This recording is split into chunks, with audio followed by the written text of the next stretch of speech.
Karan, Karan, Karan, are you okay?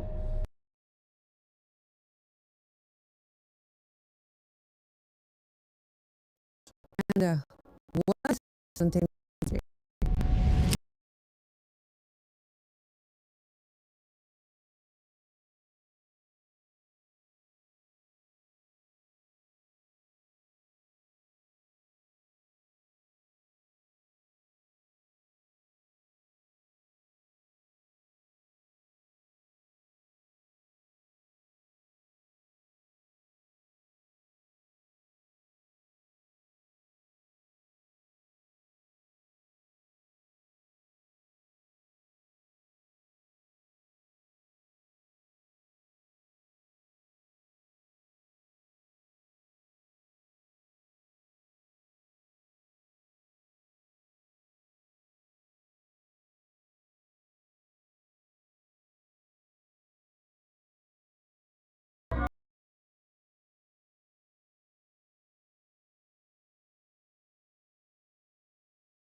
पल पल जीना मुहाल मेरा तेरे बिना, ये सारे नशे बेकार तेरी आंखों के सिवा। करनी जाता मैं पार रहता तेरा इंतजार, मेरे ख्वाबों में आना करके सोया सिंगार। सब कुछ धुंधला है धुंधला, मैं सारे ये गम भुला के झूम रहा। सब कुछ धुंधला है धुंधला, मैं सारे ये धुन भुला के घूम रहा। सब कुछ धुंधला है धुंधला, मैं सारे ये गम भुला के झूम रहा। सब कुछ धुंधला है धुंधला, मैं सारे ये धुन भुला के घूम रहा। तेरे इश्क दा जाम हसीना, सुबह हसी मेरी शाम हसीना, ये बेमतलबी जिंदगी जदों भी तेरे नाम हसीना। तेरे इश्क दा जाम हसीना, सुबह हसी मेरी शाम हसीना, ये बेमतलबी जिंदगी जदों भी तेरे नाम हसीना। दिखदा नहीं मैनू हुण राह मेरा, आके फड़ लै तू हुण हत्थ मेरा। होर किसे नाल बनदी नहीं मेरी, तेरे नाल रहना चाहुंदा दिल मेरा। बंदा मेरा मैं किस चीज नूं मंगदा तैनू ते तेरी रीझ नूं, एवें किते होर जगह ना चले जावां। रख मैनू कोल ते मेरी कमीज नूं, की लै जावां नाल तैनू, तैनू मैं आवां उड़ के लै जावां नाल तैनू। जे ना तू आई दयाल आउणे मैनू, तैनू मैं जे दिल दित्ता संभाल लेंगी इनू, इनू नी जे दिल दित्ता। हिजर के ये पल गुजरने को राजी नहीं, दिल में बेदिली है बेचैनी खाती रही। खुशबुएं हैं तेरी नजर क्यों तू आती नहीं, दिल के बाग में अब कोयले भी गाती नहीं। तेरे पीछे मैं दीवाना एक जमाने से, एक जमाना मुझ पे गुजरा।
going to be getting crushed. But in case you missed it, we do have special reporter Kalaris giving you the STC rewind. But the thing is that Rondo, the first map, is like ridiculous. We saw a team get 39 points, a world record. Wow. And that team didn't even qualify in that group stage, which makes no sense. That's wild.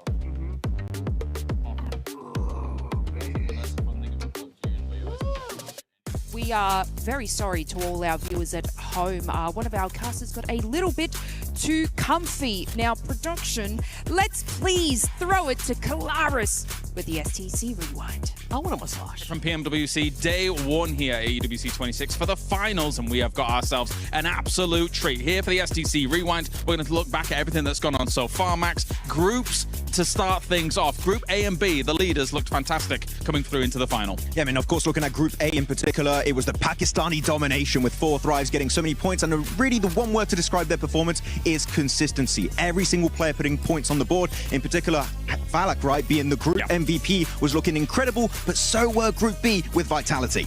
Very dangerous indeed. The smiling assassin in Valak for sure. I think he looks fantastic. And yeah, Vitality on the opposite side of things though. Record-breaking results to say the least. Day number 1, 108 points for them meant that they didn't really even have to matter what was going on in day number 2 for their groups, but they came out kind of swinging as well, finishing off at 148 points. I think just an insane result from them. Yeah, it was absolutely incredible, especially looking at Federalis with the insane peaks he was doing there, just almost breaking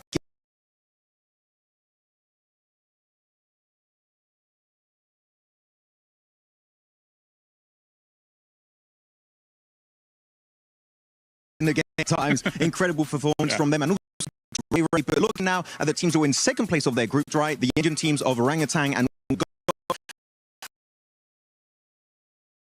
big question I do have today, Kalaris, is that they do not have the smash ruling in their home region. So if they do get into a point where they can contest for that number 1 spot in day 3, how are they going to be reacting to that smash ruling? It's a good question, and for a long time, an infinite amount of time, in fact, they've never really truly been in a lobby quite this powerful. The chips are all down here at PMWC, so we'll see how they're going to be able to work that out. However, I think that some of their consistent play style, really locking down areas and then eventually being able to adapt as time goes on, hopefully they've had enough time to be able to even tweak some of those kind of results and kind of tweak some of those tactics to be able to push themselves all the way up to the top. Let's talk about the survival stage though, because we had a wild survival stage. What do you think of the results? I mean, Tiamo already winning that one. I was a little bit upset by their performance in the group stage, but you know what? They brought it back in that survival stage. And QZZ doing QZZ things, putting up big numbers. But Milu, I wanted to see a player perform on the same level as QZZ on the international stage. Milu, a 1v4 versus RRQ, putting them down in that elimination stage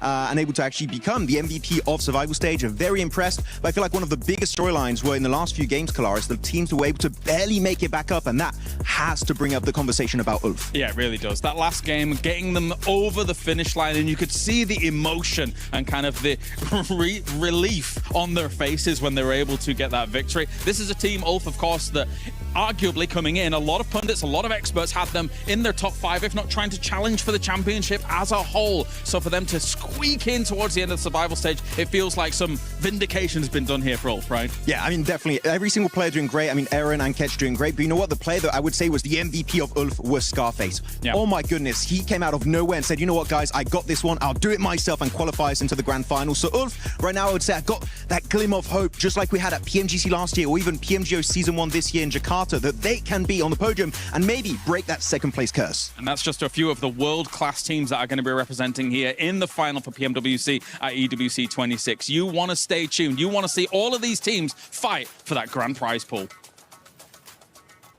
Thank you, special reporter Kalaris, coming in with the information. Now, let's talk about the club championship.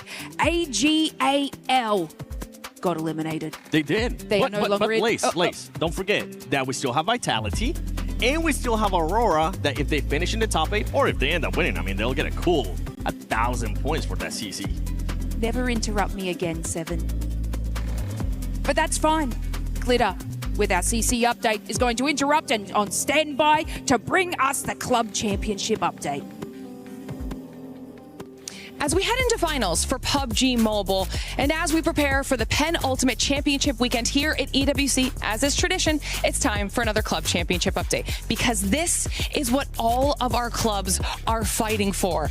The title, the honor, the ability to etch their names in the history books of EWC. So let's talk about what that means for this weekend. Over on the Allianz Vault, we have the likes of Liquid, Falcons, AGAL, all fighting for points in their respective games. And honestly, they're going into semifinals today, whittling it down to top 4. It's going to be a big one. Then at the STC Arena, a little bit of a repeat here because we also have Falcons in the running, and we're also keeping our eyes on Vitality, which could be a big one, as Vitality is in 4th overall in our CC leaderboard. But as we take a look towards our stage at PUBG Mobile, we get Vitality yet again. They are one of our big teams, expected to do well. But the real question is, will the likes of Four Thrives, Orangutan, or even Tiamba take those points away from them? Will Vitality be able to usurp Falcons or AGAL? This is the perfect week and opportunity for them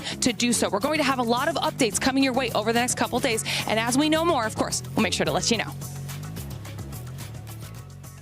Thank you to our special reporting, being able to cut class and just do that CC update. Thank you, Glitter.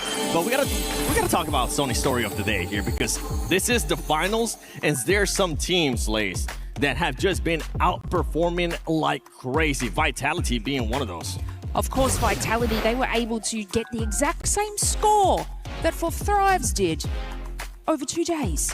So if you don't understand how much of a juggernaut team this is, well, then you better wait and lock in.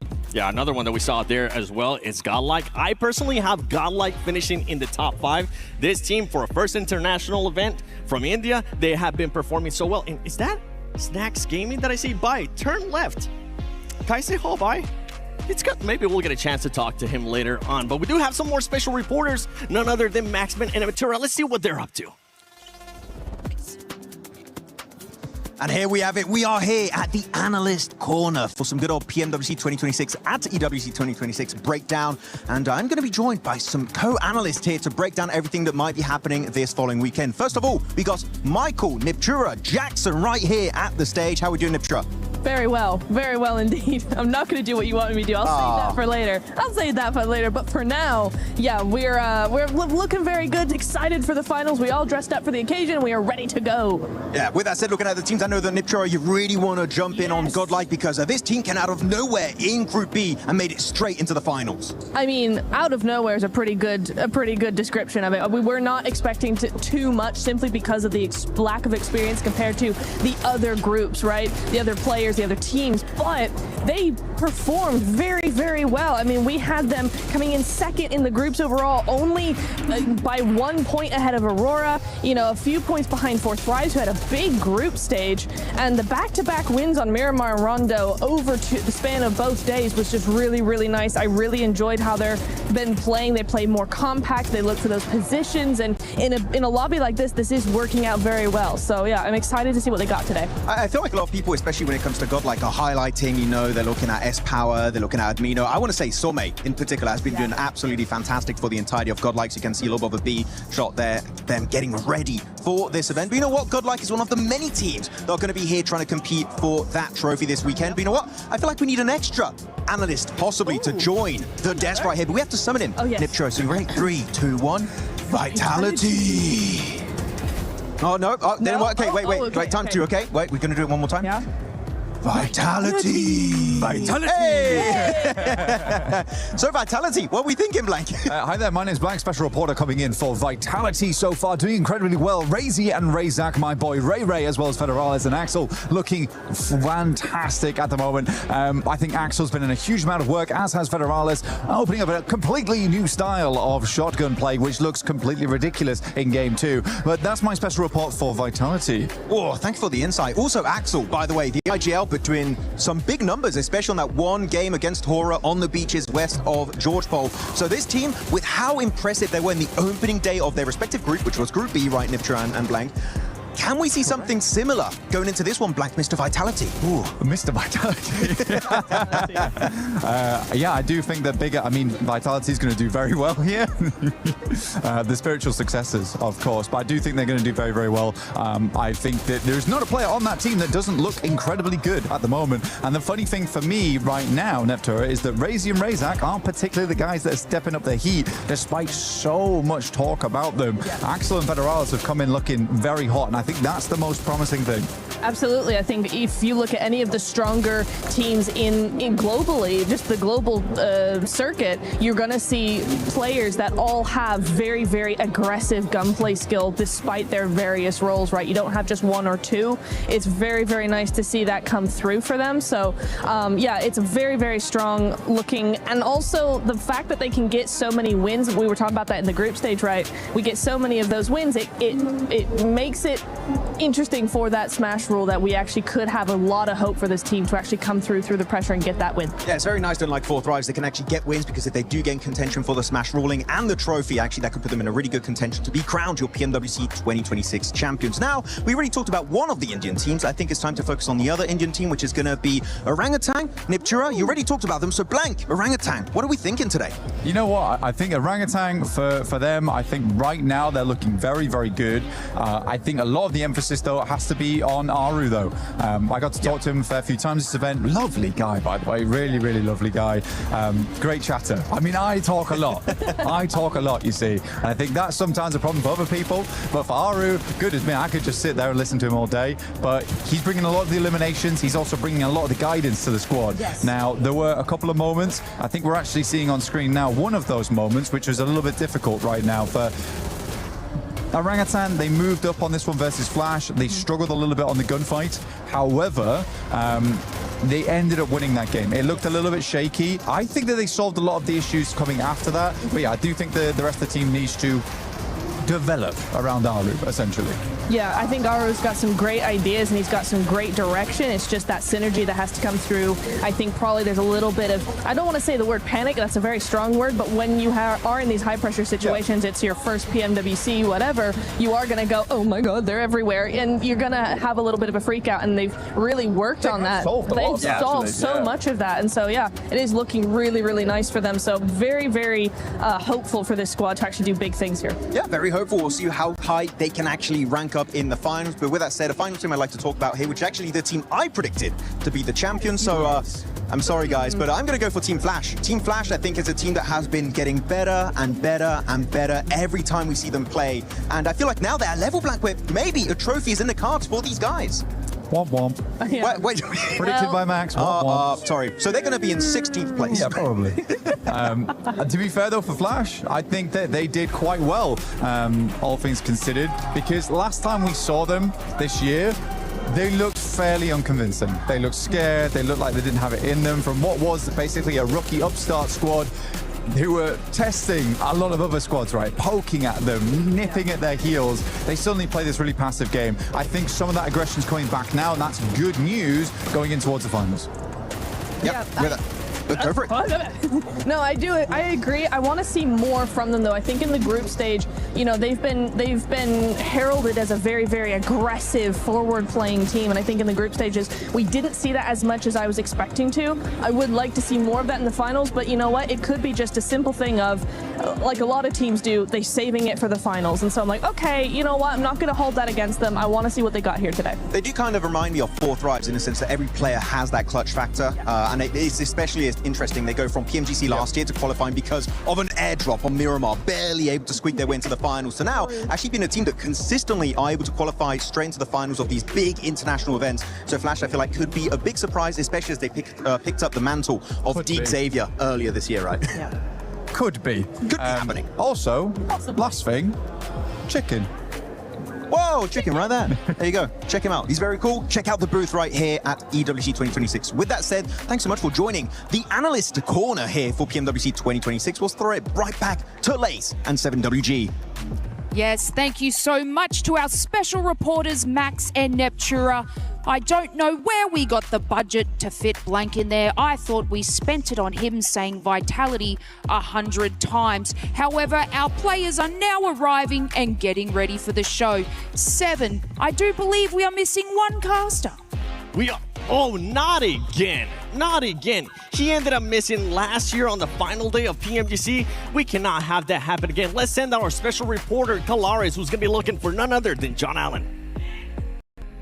Our senior reporter for PUBG Mobile here at PMWC, and a major problem has occurred. It seems we've let one of our commentators out in the wild here, and we've got to actually wrangle him and get him back in. So it looks like maybe a little bit of movement's going on here, actually. I don't know if they're actually going to be able to capture him. This is the problem with commentators. A lot of the times, they just go wild. They somehow get... He's on the move. He's on the move. Okay, no, we've actually got to be able to try and find him as quickly as possible here. He seems to be hiding. I'm not exactly sure if we're going to be able to capture him. This specimen, in fact, actually has a microphone already. You can see he's dangerous. He's very dangerous. He has a microphone already. That means he's actually ripe for the commentator desk already.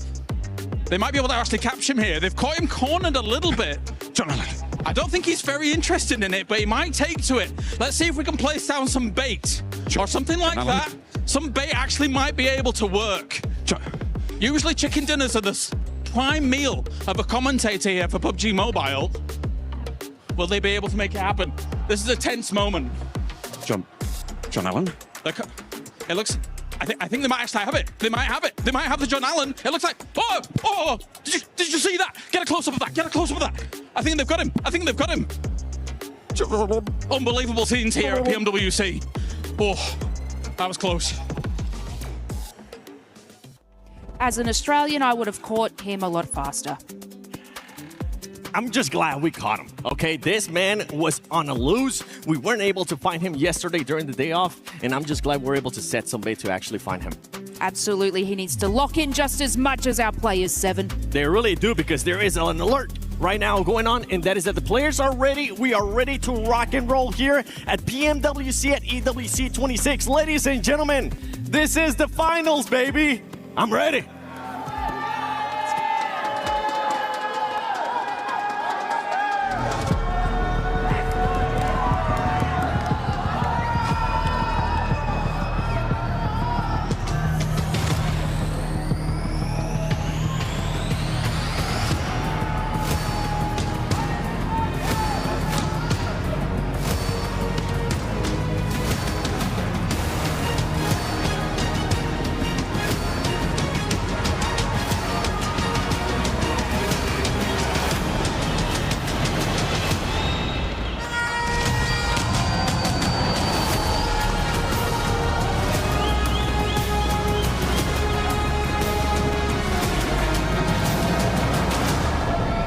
Months of preparation, thousands of hours played, and sacrifices have led to this point. Life-changing money sits on the horizon, and a legacy that dreams are made of. We saw it in the group stage, we saw it in the survival stage. These teams are here for a reason, and every single one of them can actually clutch it all and become our PMWC champion. Today marks the beginning of a 3-day gauntlet that each of our teams have to navigate. Each day more intense than the last. Buddy, I think we don't have to wait. The players look really ready, and it is time for us to welcome our finalists on the Gidia City grid, starting with Arena!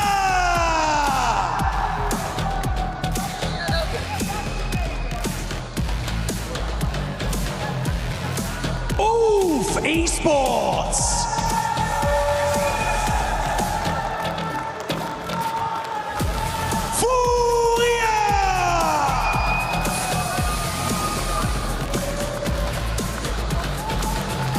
Nongshim Red Force!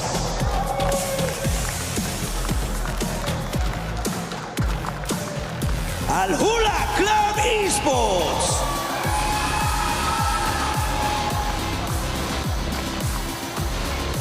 Tianba!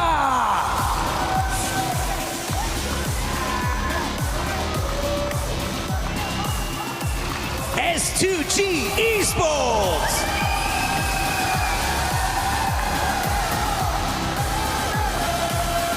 Nigma Galaxy!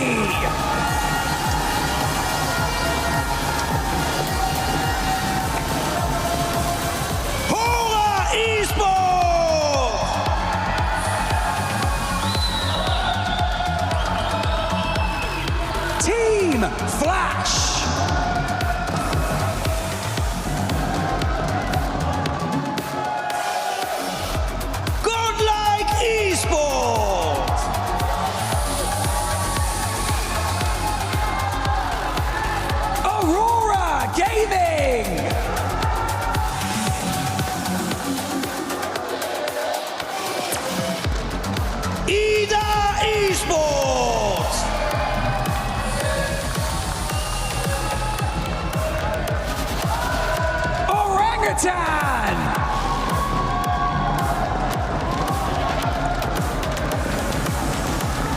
Team Vitality!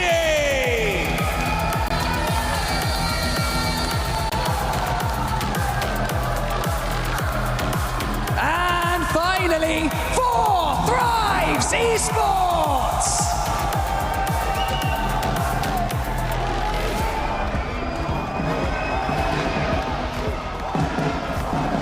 We can't emphasize enough the importance of the next 3 days. On Sunday, we will crown the greatest team in the world. So start as you mean to go on. Absolutely no room for mistake. If you want to be the best team in the world, you need to prove it from the very first day. The PMWC Finals at AWC 2026 starts right now!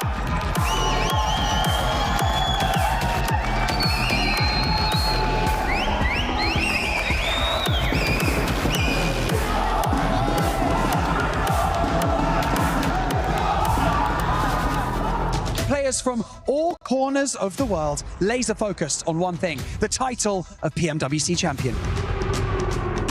Fight smarter, adapt faster, and deliver when the pressure is at its peak. That is what it takes to keep this dream alive. So welcome to the PMWC at EWC 2026.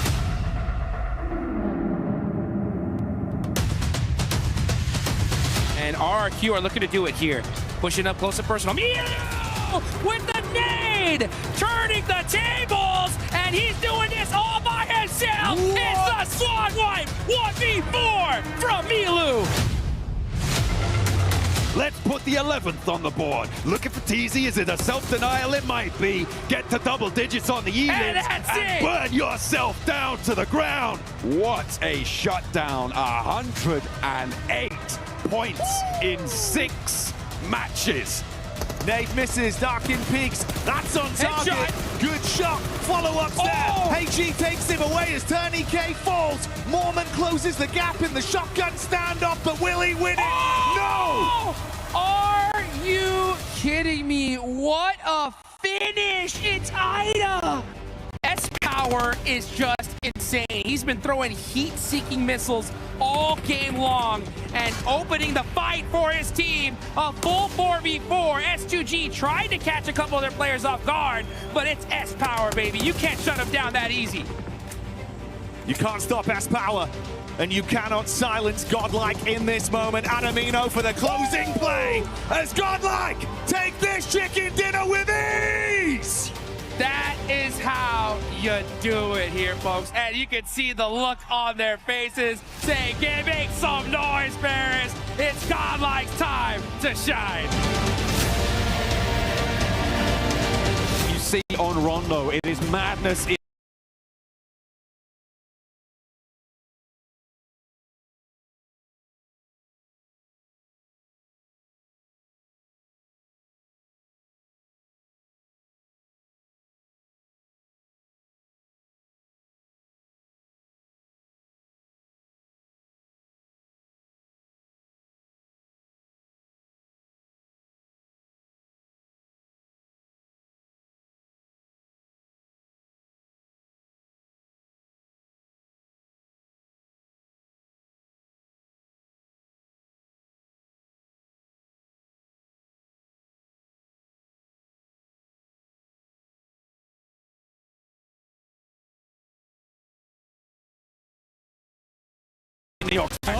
A big nade threaded on up, and it's finding one and two.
S2G in hovercrafts.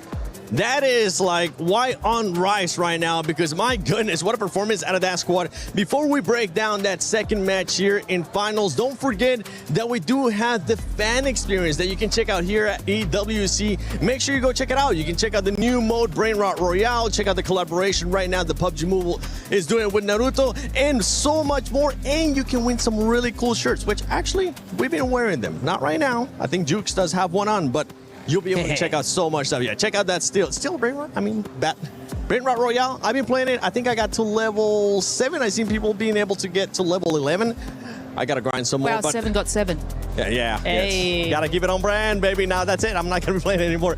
But S2G, Jukes. Bro. My goodness. Oh, dude, that double hovercraft play right there at the end was absolutely insane. They were able to take out Alula in a very nice way. And then just, I like to see that they kept one player there, right by the water, behind the hovercraft, just in case.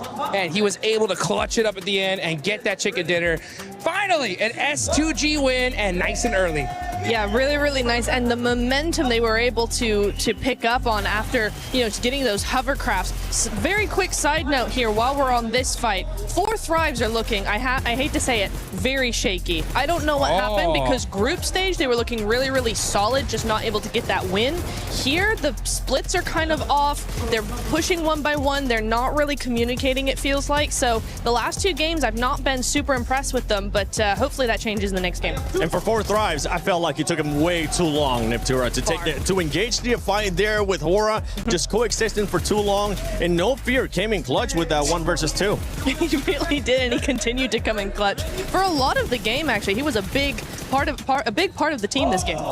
Yeah, I just think he just made a big play. I mean, what can you do against that? When No Fear comes up and clutches it up, I mean, Aura fans are screaming these guys' names at the top of their lungs, and to be able to clutch it up like that is just huge. So yeah, unfortunate for 4 Thrives, huge for No Fear.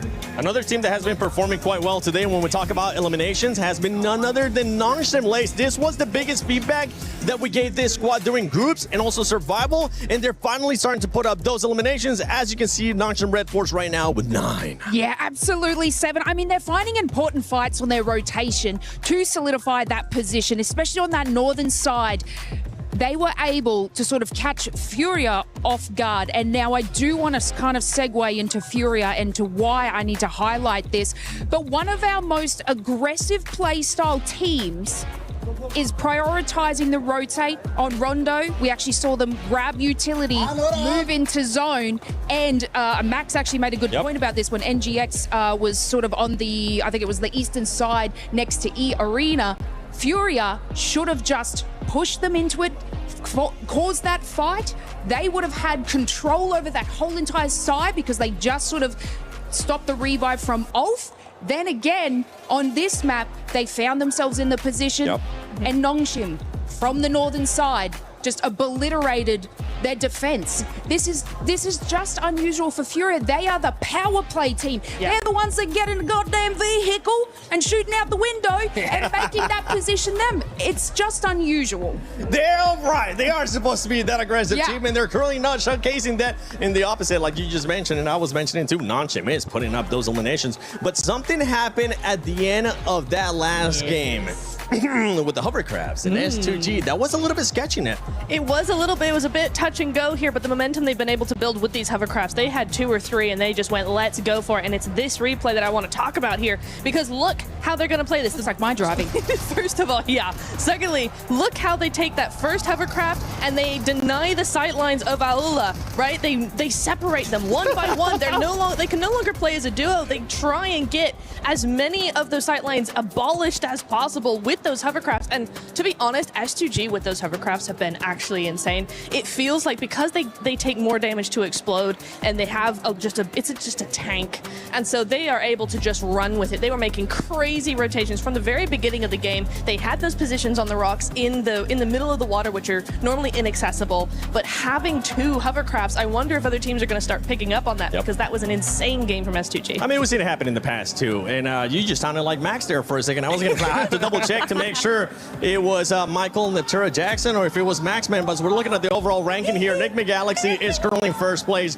with those 26 points. Aurora, top What happened at the top of that bridge? That man ended up falling down, and he actually ended up hurting Aurora with the rotation that they were looking to do into the main island. Yeah, it's so unfortunate there. I mean, that's what it's all about. You know, you're trying to be able to get into that end game and make those plays, and if you're Aurora, you know, 24 points on the board, you can't shake your head at, you know, and S2G being able to get that win, push themselves up to 3rd place. You know, I like what we were talking about there about Nongshim a little bit earlier, right? Hey, just look at the items. Yeah, I mean, look at that. 18 eliminations, and they would have gotten even more if it wasn't for those clutch plays from Vitality right there. Yeah. Because Vitality. we saw absolute Hyunbin in action, making some serious plays. But hey, again, super clutch moments here.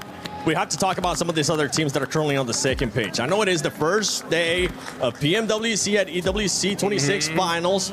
It's only 2 games, but there is some things that we're starting to notice here, especially with 4 Thrives, the passionate that you were kind of talking about earlier, Neptura, as well as OG. OG needs to start being a little bit more aggressive and making sure that they look a bit more cohesive when you are being aggressive, because they were pushing one by one. It seems like a chicken without its head. Yeah, it really did. And also they're losing players very, very early on. I think we've had that in both games now where they're at least losing at least 1 or 2 of their players. GodLike have had a better opportunity to keep their players alive. They've been split up a little bit more. They've been using a little bit more of the zone, but it's just when they actually get down to the fight towards the end game, that's where they start to falter, and that's why we're not seeing those strategies convert into points. So that's what we need to see there. And India, if I have learned anything about OG, it is they need their 3rd game. So don't count them out yet. I've learned my lesson. Don't you stress. Orangutan in their 3rd match, what they tend to do is actually prioritize just kind of scoping what the rest of the teams are doing, making their game plan. Game 3, 4 is where they set their sights on fire. Oh, I like that one. Now this is the group of death. Woo! This is the group of death, and this does feel like a finals right now with the way that some of these teams are playing. One man that I know is happy because he ended up picking that team that was in the top 3 here, none other than Team Flash. Maxman is looking to make sure he reverses curse. So let's send it over to Maxman in Calaris. Well, we're not going to let him do any predictions here. That would be very, very serious indeed. But of course, we take a look at how things have gone down so far here in these 2 games. And we did have an interview just with Ralph, who's also a little bit confused about said hot drop. I saw the hot drop that could happen on the map before this event. I'm like, they're not going to go for it because Nigma Galaxy has been dropping in Pachinki before I was even born. And yet, a team is trying to contest it away from them. And as he said, they're going for the hot drop, but they're not fighting and very confused. And they just see the loot truck pass by like, oh, my P90. No P90. Oh. So, Ida, I might want to change that because it's not helping you out. I think it's going to be difficult for them to go up against that, but we will see if it continues. Ralph is also a little bit confused. Let's pivot kind of where we're at here as well. They've already alluded to it on the desk and how things have gone down so far for S2G, but just masterful control of the double hovercraft, some crazy plays, and the send out of Kamikaze to be able to make that work. For S2G, that was very, very impressive. Yeah, it's just a domain expansion double hovercraft. I'm sure you get that reference right there, Calaris. But no, great use of it, especially you saw there in the during a little bit of a replay analysis where they block out the line of sight of one of the players of Alula to really separate them and win the fight off the back of that. When you're near the water, when you have these open-ended finish, hovercraft are, I'm gonna have to say it, they're completely broken, and S2G made full use of it until the very end of that game. A tough circle though, right? If you think about where Aurora was when it comes to the bridge as well, we're having kind of conversations in the back about this is a military island kind of heavy team, and yet the bridge seems like a conundrum to them that can't solve like a Rubik's Cube. It was a bit weird, especially because Top was on top of the bridge itself. And I think the player 4 Thrives got an angle onto him, so he goes down, kind of drops to his death at that point, right? And then the team tries to go and back up and hopefully get him back up on his 2 feet. But then Al-Ula were very sneaky, pushing right behind them on the bridge. I think Aurora, they're very experienced on that western bridge. We should be expecting more on the finish like this. So, you know what? First Orangle, it's fine. But the next Orangle, they need to show up. All right, well, thank you very much, Maxman. It is time to head on over to the commentator team once again for game number 3 of the finals. Let's do it. There we go, we'll pick up that throw. Thank you very much, James. There's a good arc on that one. Swift, great elbow on you. You can tell he used to be a drummer, but we'll be beating the drums of absolute anticipation and excitement here, Blank, as our 3rd game of the day is about to get underway. Yeah, national guns as well as we get into this game, because it is going to be a lot to talk about going so far. I mean, even from watching the desk, to watching the stage hits, to watching the interviews, there's a lot to break down over the last match, and even just the 2 games we've had so far, there's been a lot going on. 4 Thrives on the first game, and having a little bit of a misstep, and then coming to the second one, looking a lot better. But so many good scenes. I'm very confident to say this is about as competitive as it gets in PUBG Mobile right now. I think we have the right teams here with us. We go into our third match of the day as we get towards our halfway point.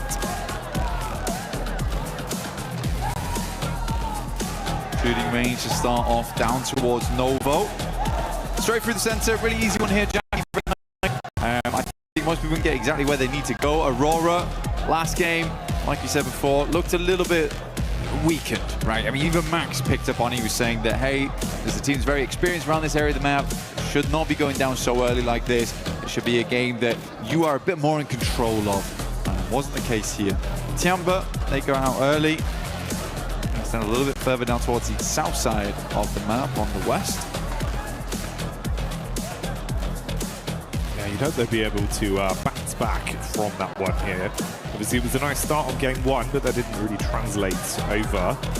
Has meant there was a little bit more fluctuation in the standings, and obviously for Tiamba as well. Far quieter, it was 16 eliminations on their opening game of Rondo, only 2 added to that count. See Milu still living his movie though in terms of individual plays, as he was popping off on Rondo. It was a big piece of the team. I do wonder if we'll have something early here from Aura and Aurora. And where's that zone gonna go? We've had some wacky zones this LAN. It's been kind of crazy. Yeah, most circles have just been very strange so far, very odd to play. We had a couple towards the end of survival stage, which I think I was quite grateful for, that were more normalized on Erangel at least, where teams could actually play out their game. Enigma Galaxy versus Ida. No idea why this is happening, by the way. It's actually very strange. I'll explain once it's done. I mean, Kalaris already went over it in the interview, but the context is crazy on it. So Ralph with the M249. There's some good shots done. Actually, Enigma Galaxy doing quite well here, but already losing a player does feel bad, and it being Coops is even worse. Taking on the side. Lord hits some shots with Abacan. It's back and forth here. Swain last left to face. Ooh. And Ralph will get it done with the M249. He's screaming! He's up, he's standing up. Give them large for that. It is absolutely insane that they continue to come here. For context, Enigma Galaxy has dropped in this location for years upon years upon years, and they say it every time. In fact, they actually say it to the crowd and to all the players, we will never switch our hot drop, so it is never worth it to fight Enigma Galaxy inside of Pachinki. Sadly for them, Fourth Rise feels like we can get some easy points off the back of this one. You guys just come off a fight. We know you've come off a fight. This is a great read from Fourth Rise. I actually love this. Oh, mate, didn't see him on the angle. Fourth Rise spotting Lord. So as much as there was a pop-off of them defending their home turf on the hot drop, like you say, Fourth Rise know you're slightly weak. They'll look to get in there, twist the knife, and completely knock them out of the game, denying any more points on this.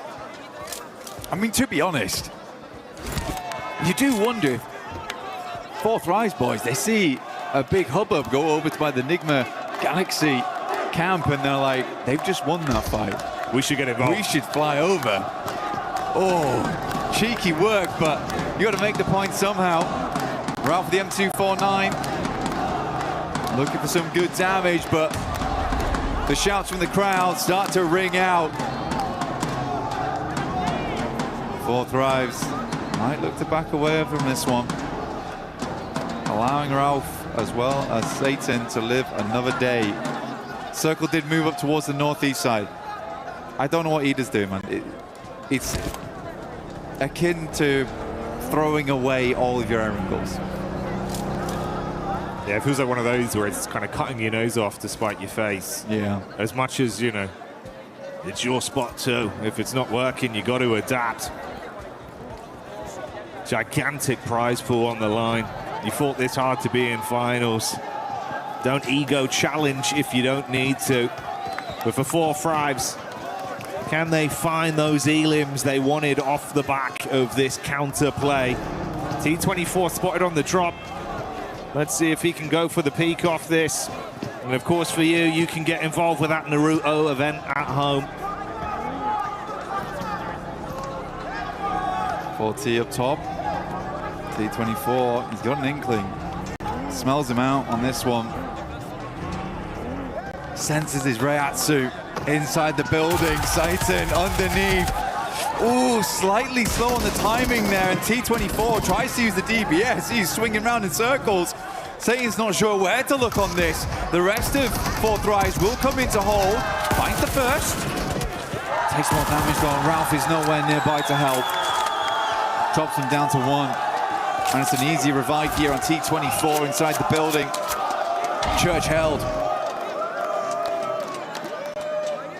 Then get the revive back on T24. And Ralph's just had to stay, man. It's where he's been for so long. You'd be furious. Yeah, you'd be fuming. You win it twice. You win the hot drop twice back to back. It happens again, it costs you your game. And not even because of them. Yeah. Oh. Well, that's the thing, it just comes back to haunt you, right? Here we go, this is the full replay on it, so you get all the action. Oh, mate, it's carnage from the start. Obviously, we had Coops go down early. Like you say, they pop off to win it. We saw the celebration from Ralph literally sending a message live in the event. Live in the flesh. Said it with his chest. They deserve the drop spot. But Ida don't want to give it up, and it's just really making it uncomfortable for both of those teams to get anything in these games. It's the best Nick McGalaxy's looked in a long time as well. I think that's the saddest thing about it, and now it's happened in finals. And it's happened so frequently in the past as well, where Nick McGalaxy's just got to challenge another team for their drop spot. It's not guaranteed theirs for sure, but they've held it the entire tournament. Come on, guys. No fear getting ran down by Aurora, as Top will find him on the move. Fourth Rives did peace out, going slightly deeper into the zone to do a bit of loot, and obviously wasting a decent amount of time on that as well for the elim they were able to garner. Vitality down towards the southwest, started in Kameshki style, but this time we're seeing him over towards Gatka, but they grabbed themselves the loot truck. Fiend as much as they can out from there. Circle up towards that north side, split between the lake, Yasnaya on the south side, on School, as well as Severny, shooting range area. Tiamba tighten it in with E-Arena, Aurora, GodLike. Salme currently holding down the gas station, pops up tire. He can't come through here for repairs.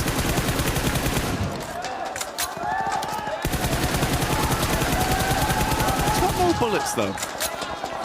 Yeah, only 18 left.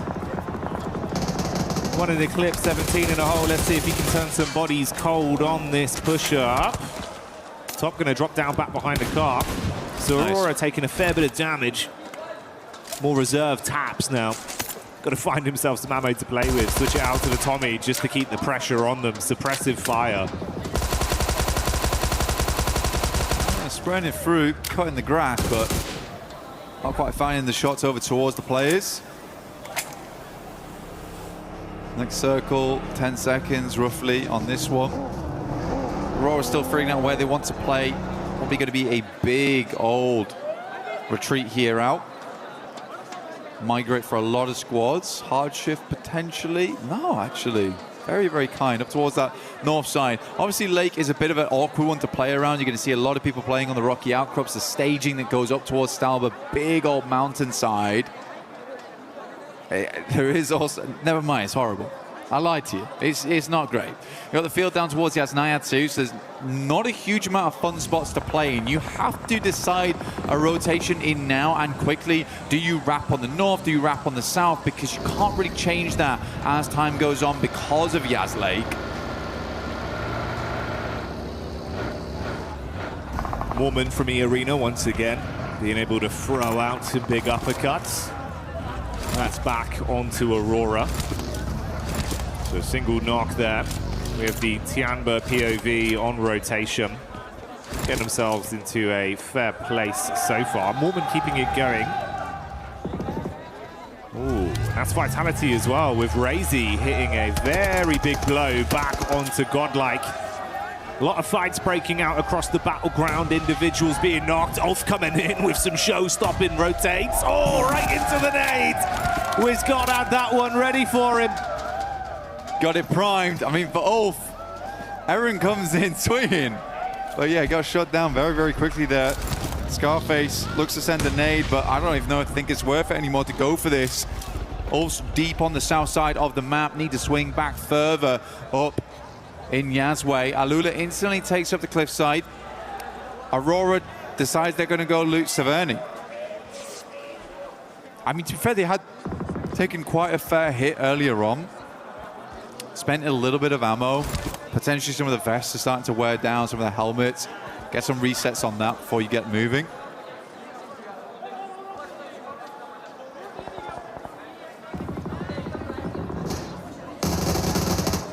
Tiamba tackling against the Vitality Killer Bees once more. And it's Milu that's already showing that consistent form. Putting himself up to 10 elims on the day, I believe, then after that.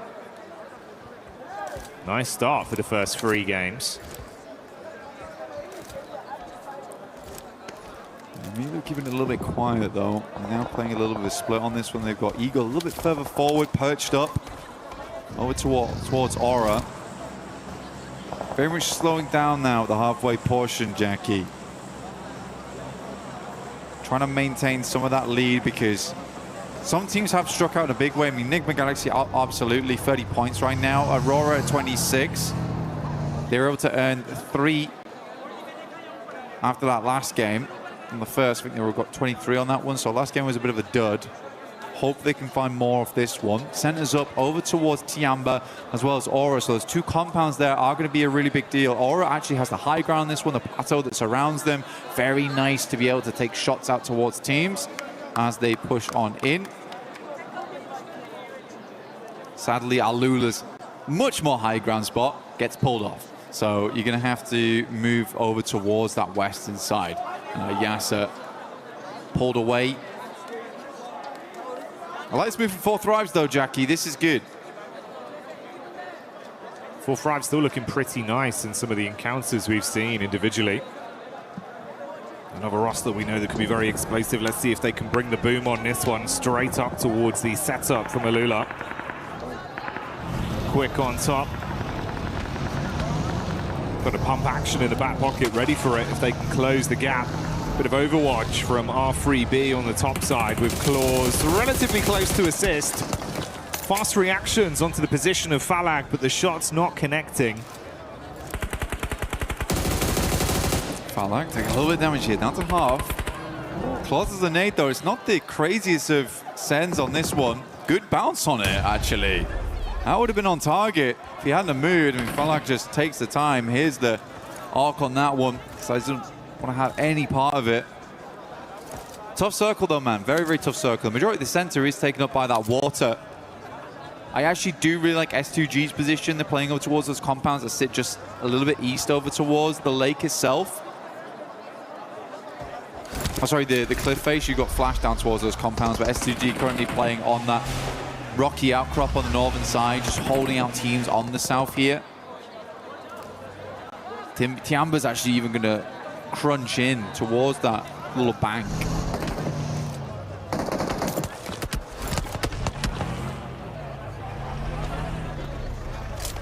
Fine margins between this going wrong for either of these 2 teams in 4 Thrives and Alula. So not wanting to risk it too much. Meanwhile, OG crossing past the crosshairs of Nonshin Red Force with Zizzy taking the peak over the top. Got the heavy weaponry ready to rock them if they stay close by. And luckily they have at least been able to create some space between the 2. Double back over to the bridge where Rolf is stationed. Yeah, they know OG's in the area as well. See, Aaron struggled versus them earlier on his flying maneuver into the gas station. Tried to go for the movie entrance, but we went straight to credits instead. Yeah, Ulf hoping to hold them on the bridge side. Next circle, though, I'm feeling the pizza slice here over towards the west. I mean, Aurora currently have a really strong position on it, and we do head over there, in fact. But it's like a case of Aurora holding the central spot. They have a lot of 360 vision, but it's very open, Jackie. This is a very, very open area, a little bit unfun. There's quite a few radio towers and the square concretes that sit underneath them that end up being like where you play. You literally just lie down next to them, try and set up vehicles. You can see Vitality already sending over But this is quite a nice spot for Aurora. It's a tiny bit of hard cover, a little bit of a crescent lit behind them as well. And that's the last man for Enigma Galaxy, and Ralph trying to stay alive for as long as he can, but finally falls to S2G. S2G possibly being collapsed upon as well by 4 Thrives. They fall next. Yeah, good fight. Very good fight from 4 Thrives.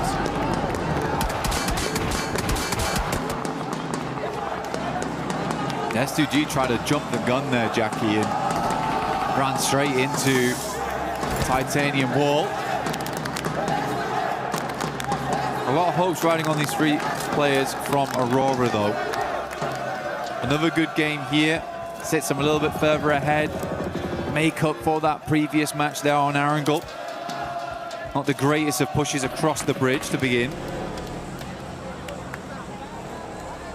To be fair, with Nigma and S2G going down early, not really acclimating too many points on this one. It could be the dream recovery for Aurora if they can keep it up. Unfortunately for GodLike, Adamino unable to withstand the hit that is thrown towards him. Furia will get their mates back up and live on to fight on this one. 4 of our squads out of the running into the 3rd game so far. Nongshim on that south side, actually trying to push on in, but there's quite a few teams there. Nongshim's just going to barge over towards OG. Tanky's already down. Another nade towards the backside here. Good damage from Hyunbin, as always. Looking very, very strong. Hits the deck. Good dodge on that.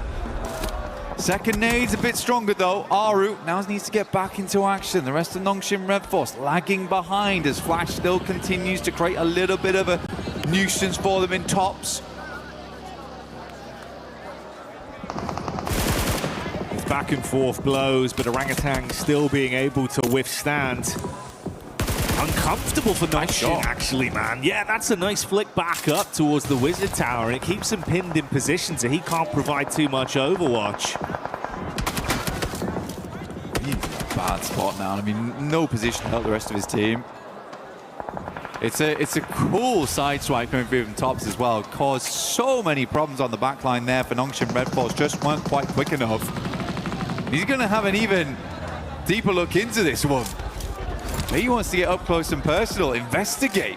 Potentially some more eliminations here left at the crime scene.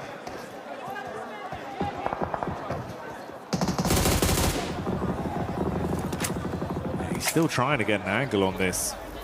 The minute you got to move, he'll be ready for the catch.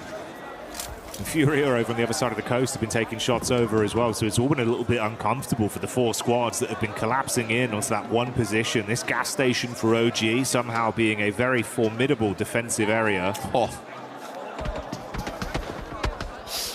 Calling it from zone 3 there. I got a little bit lucky, but yeah, Aurora in a really, really good spot now. This is definitely redeemable city here for Aurora. We just need to not see them go for something silly again. That is all. Yeah, just keep their cards close to their chest and be able to close this one out with some good plays. To be honest, mate, that is kind of the dream with what we saw off the back of this game with the other squads above them falling out early. It has presented that opportunity, and like you say, if they can grab it, you've recovered from that. We can all forget about game 2. Everything looks good for them, and they'd actually be on that podium spot in first place come the end of this game. But that's still in the future. Still a lot of other teams that could potentially look to upset them. So we'll stick with the narrative as it develops. This is their position right now. 4 Thrives going in against the arena. Doc looking to decimate some damage out, and he does hit nice. Good shot onto Falak. A little bit more they can do here. I like that, though. Good smoke. Oh, towards the rock side. Kind of isolate.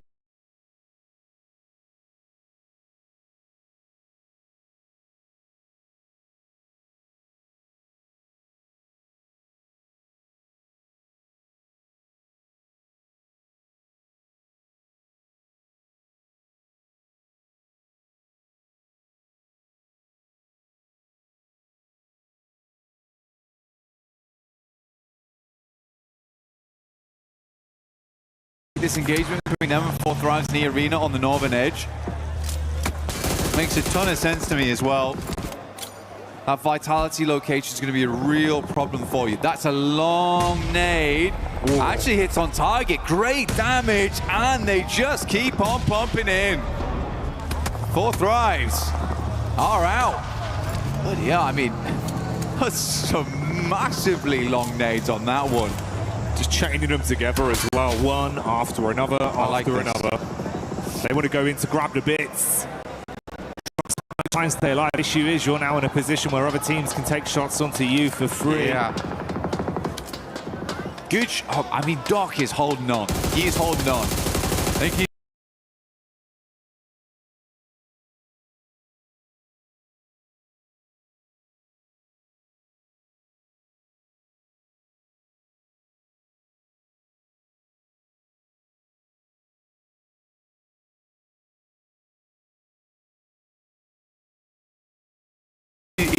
got that mentality where it's like, well, I'm sorry guys, I ran out that time. I will play anchor for the rest of the day and I will keep you lads safe. It's a good shot over towards Silence. The rest of Fury, you need to re-angle over towards it, but it takes a gun away from that western side.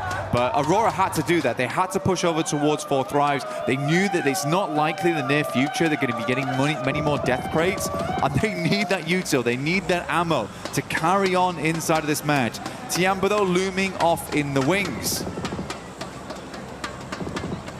Had to restock and get themselves ready for what's yet to come.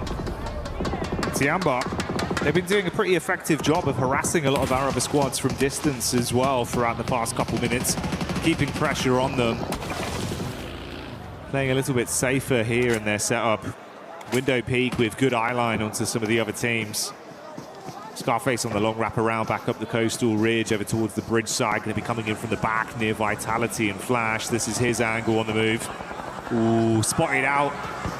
Starting to lose his HP bit by bit. Got to drop down to the deck and hope that he can hold on. Kind of unsure how he's lived this long. I mean, Tops has got to know someone's mover here, the pitter-patter of the footfall. Close the distance. Scarface is instead just going to go for the heel. Tops pulls the pin. He should know. It should be right on the edge of the blue here. Good airburst will do the trick. Ruins the amount of healing that came through there. Aura from the sidelines, though, will get sleepy and over towards Bose. Top, though, is the one to refrag over towards that. Tiamba aching moving forward. Gets behind that radio tower. This is a good spot to aggress over towards Aurora on. But more importantly, hold out on the southeast side. Good nades again. Goodness me, Aurora's having none of it. You feel the base on that one. More coming as well. Airburst over the top side, trying to arc it round the corner. Ooh. Eagles crossing his fingers, hoping the smoke is enough to get the pick-up play back on Aching to stay alive. I wonder if they're going to push this, Jackie. I mean, with a molly, you could. You get the spread on it, just try follow up off the back. You know they're weak. Oh, man. I think they just wanted to get the flush, at least, but not meant to be. That's a lot of nades invested there for basically nothing. Aking's going to send back one of his own. Now they're fully set up over here on the radio tower. Good Molotovs, maybe a bit more damage done. Chip damage from the nades should be good enough. So start to bombard now. But they're splitting the difference on these ones. They know they have to go for one side, and it is over towards Doc. Shots here. Tiamba is the one to take down Tops. Tiamba's playing as a 4-man, and genuinely the way they weather the storm here versus Aurora, they have a place to play inside the circle going forward. It's more about dealing with the couple of players inside of that shack right there, and it's hard to line up those nades past the side. Always have that angle of Doc to worry about. He is so critical to his other two teammates living. Schweppes with a bit of a forward scout play in the buggy, reading onto it. QZZ was knocked towards the backside. Thing is, though, they've been here for so long and they've invested so many nades, so many bullets, that they're starting to run dry and can't actually push out to get themselves anything. Availability of crates becoming an all-time premium. The longer this goes on, the worse it gets for Tiamba. Yeah, they needed a break, honestly, and that break was going to come in, be able to get those shots, get those nades over towards Aurora. The arena making a massive swing. Mormon's got 5 nades to play around with too. QZZ finds shots over towards Vitality. They are trying to stop two teams from squeezing them together. But this is a good play. This is actually a good play. It's a desperation play, but it's one that's very much needed for Tiamba right now as A-King moves in. rahe last step alive. Where's the rest of the team? QZZ moves up. How is rahe living this? Oh, this is unbelievable. rahe raising hell amidst the chaos as he stands strong to punish back. Vitality looked like it was all said and done, but they pop off on that one against Tiamba's clash in, knowing they needed to shut them down to get themselves any sort of ammunition, any kind of supplies to play on. And it does not work how they wanted.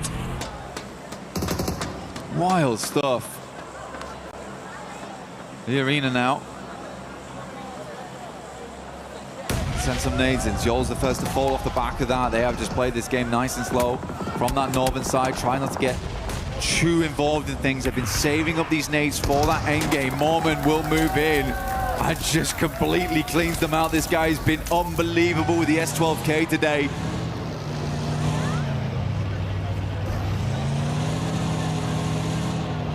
Finishes off the stragglers. Slowly but surely, the team's exit stage left and the final fight begins to have itself set up. Furia coming back in with some of that firepower we had seen prior. Good damage onto E-Arena.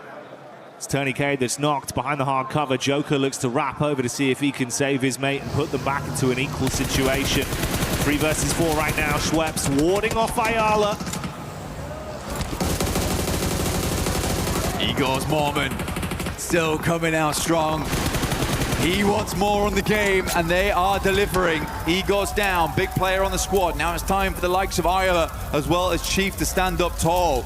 E-Arena, they saved all their potential up for that late game, though. We saw how much ammo they still had, more, how many smokes they still had remaining. This team basically played this one out for the chicken dinner. For E-Arena, it's sort of not worth it unless they get the chicken dinner on this one.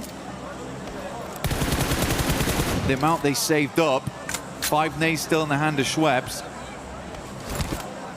Getting a second place is nice though, but yeah, it's this open ground, disgusting to work with. Furia is lining up for a big old bombardment from E-Arena in the near future though.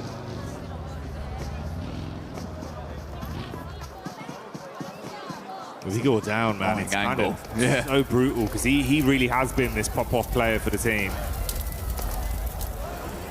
Is that going to be enough of a deficit to really make this one uncomfortable?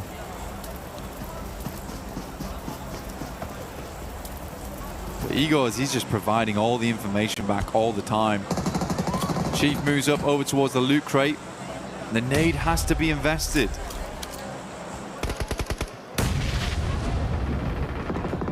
Oh man, don't use it on that. Yeah, good. I was thinking that he was going to send it over towards Igor's.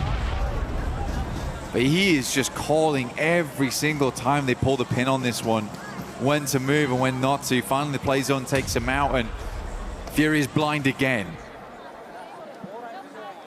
You lose your eyes in the back line and have to rely on your gun skill now. A standoff between these two teams with open space in front of them, waiting to be crunched forth. Silence with the big guns in the back line, ready to spray. A lot of nades invested, dashing them in towards the middle here. I mean, they're mega blind. I mean, they can't have moved that far. Unless Igor's giving back the worst information in the world, but... Yeah, I mean, for Fury, I think there's a little bit of scaredness of that front line being aggressed upon. Schweppes pulls the nades. We are playing battleships right now. Grenade to E5. You missed by a mile. Just dashing them out. He's gone wide, man. Start a forest fire out in this field of Erangel right now. Be the best opportunity for them. That one actually hits. He's having to drive into it though. Okay. Assist. I mean, I think we could just wait on these nades. There's plenty of time to wait on this one. E-Arena can play off the back of the tree in the near future. Ayala's just going to swing round, right? Not how I expected the first domino to fall, but that's Ayala going in and opening things up with an advantage for E-Arena. delicious. This is PMWC here at EWC.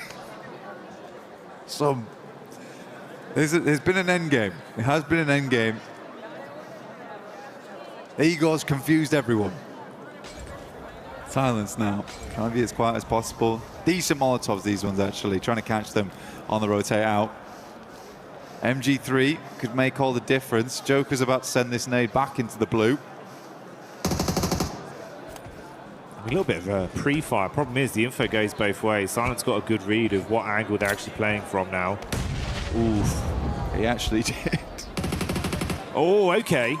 Chief with a peek up. There you go. Follow up off the back of it. Let's see if they can deal some damage. Silence peeks up. Warning shots out. Low on health. Got about half left to play with. Runs in towards the trees. Got the shotty in his hands now. Yeah, all right. It's all kicking off here. They're going to be able to find it through in the end. E-Arena do clutch on. A bit of a topsy-turvy one, but a chicken dinner they'll still be proud of. You'd hope so, wouldn't you, really? Good game from E-Arena. I think that the game plan was great. I think everyone confused one another right at the end. Igor's, as he went down, I think he might have thrown out some information that was maybe less than useful. Unfortunate stuff. To be fair, whilst he was still alive, they had a real good pinpoint on what E-Arena was doing. So I am joking. It's a joke, guys. I do think Igor's a great player. But yeah, still a weird end game. Yeah, it was a lot of utility investment with not too much information. Kind of felt like it was, you know, we don't want to push, so we're just going to lob everything. Yeah. And then have that respectful gunfight once we get in your Exactly, face. because I do think that for E-Arena, they just wait a little bit longer, play up towards the tree line. With the amount of nades they had, they could have blanketed the entire thing. But even then, they were like bouncing them out into the blues. It's a little strange. It was a little strange. And you're right. I also did not expect that to be the first domino to fall, which was just Isla just getting mega impatient.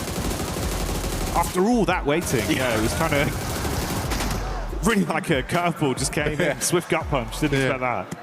I know they're behind. I'm just going to go for it. All right. Confirmed, that's where they are. You're dead, Isla. That's where they are, lads. Yeah, I got the info. Okay. Got the info. Info gained. Sick of playing battleships. But yeah, overall, I think if we look a little bit prior into that game, I think Aurora, the way they set themselves up, not bad, but there was a couple moments where it got real hectic. I think a lot of teams made it far into that end game. Tiamba play out that radio tower really, really well. Even I think Tiamba's decision-making does require bringing up a little bit. The fact that they decided to push over towards Vitality in that moment, the play almost works, but the speed at which they do it, like we're getting crunched right now, we have to just fly over towards this team and take them out. They have no qualms about just fully going for it. I really like that, and I think that that's the type of playstyle that's going to win you games more often than it loses them. No, absolutely. I think, again, that was one where it was like Razak just kind of popped off on the hold. Yes. It was, honestly, it was better play from him than it was bad play from them. He just popped off on a solo mission where it's like, oh, fair play. You've actually kind of owned us there. Yeah. But what the play was meant to do was great. They needed ammo, they needed supplies, and they went for it. So absolutely. It was a head-on call. It was the right thing to do. And the right thing for us to do right now is to go for a little moment with the boys over on the stage, and we'll be back real soon.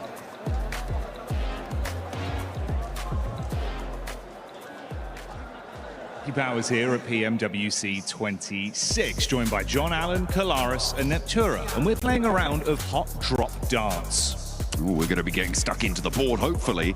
Maybe not for some. Some are having a bit of trouble during practice, but we're going to be taking some shots at the board. The person with the least score is going to have to give their hot take, so let's jump into it. You guys, I think you two have to go first. I think we get Nep up there first. Let's get Nep's in a prime position for this. I feel like I'm in the danger zone, but let's see. Get ready to dodge. Oh, it's your best one. Yeah, that's it's on the board. Thank you very much. I'm here till Thursday. And Kalaris up to the bat. Oh, okay, all right. Okay. This is good. This is good. There you go, James. There you go. Shuffle in. Thank you. Don't hit me, please. Oh, it's a 17.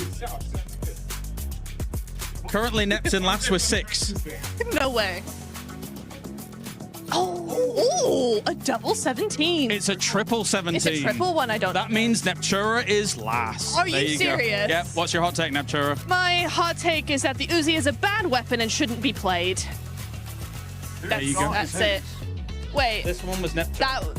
That one was mine. bullseye. No, it's in 25. Yeah. Oh. It's you.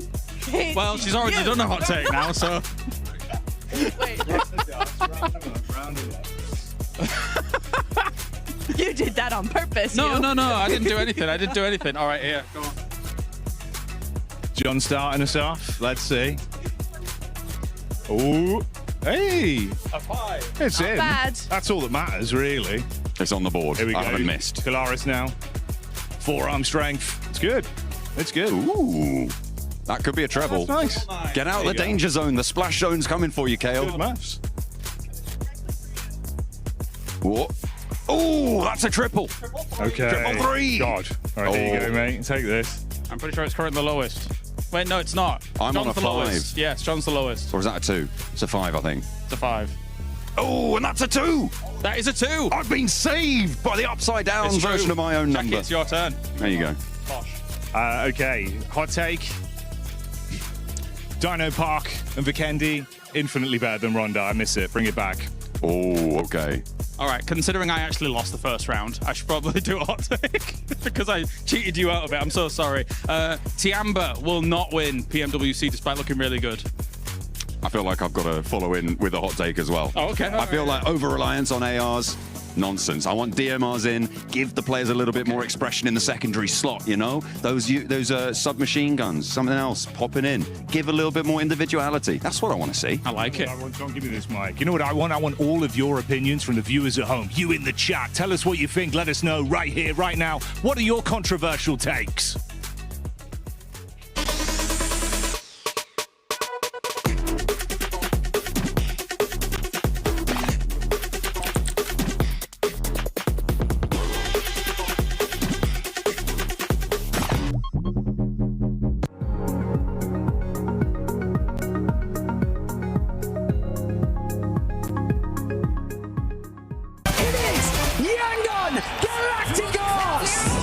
Chasing the sunrise, boots hit the ground, hear the battle call.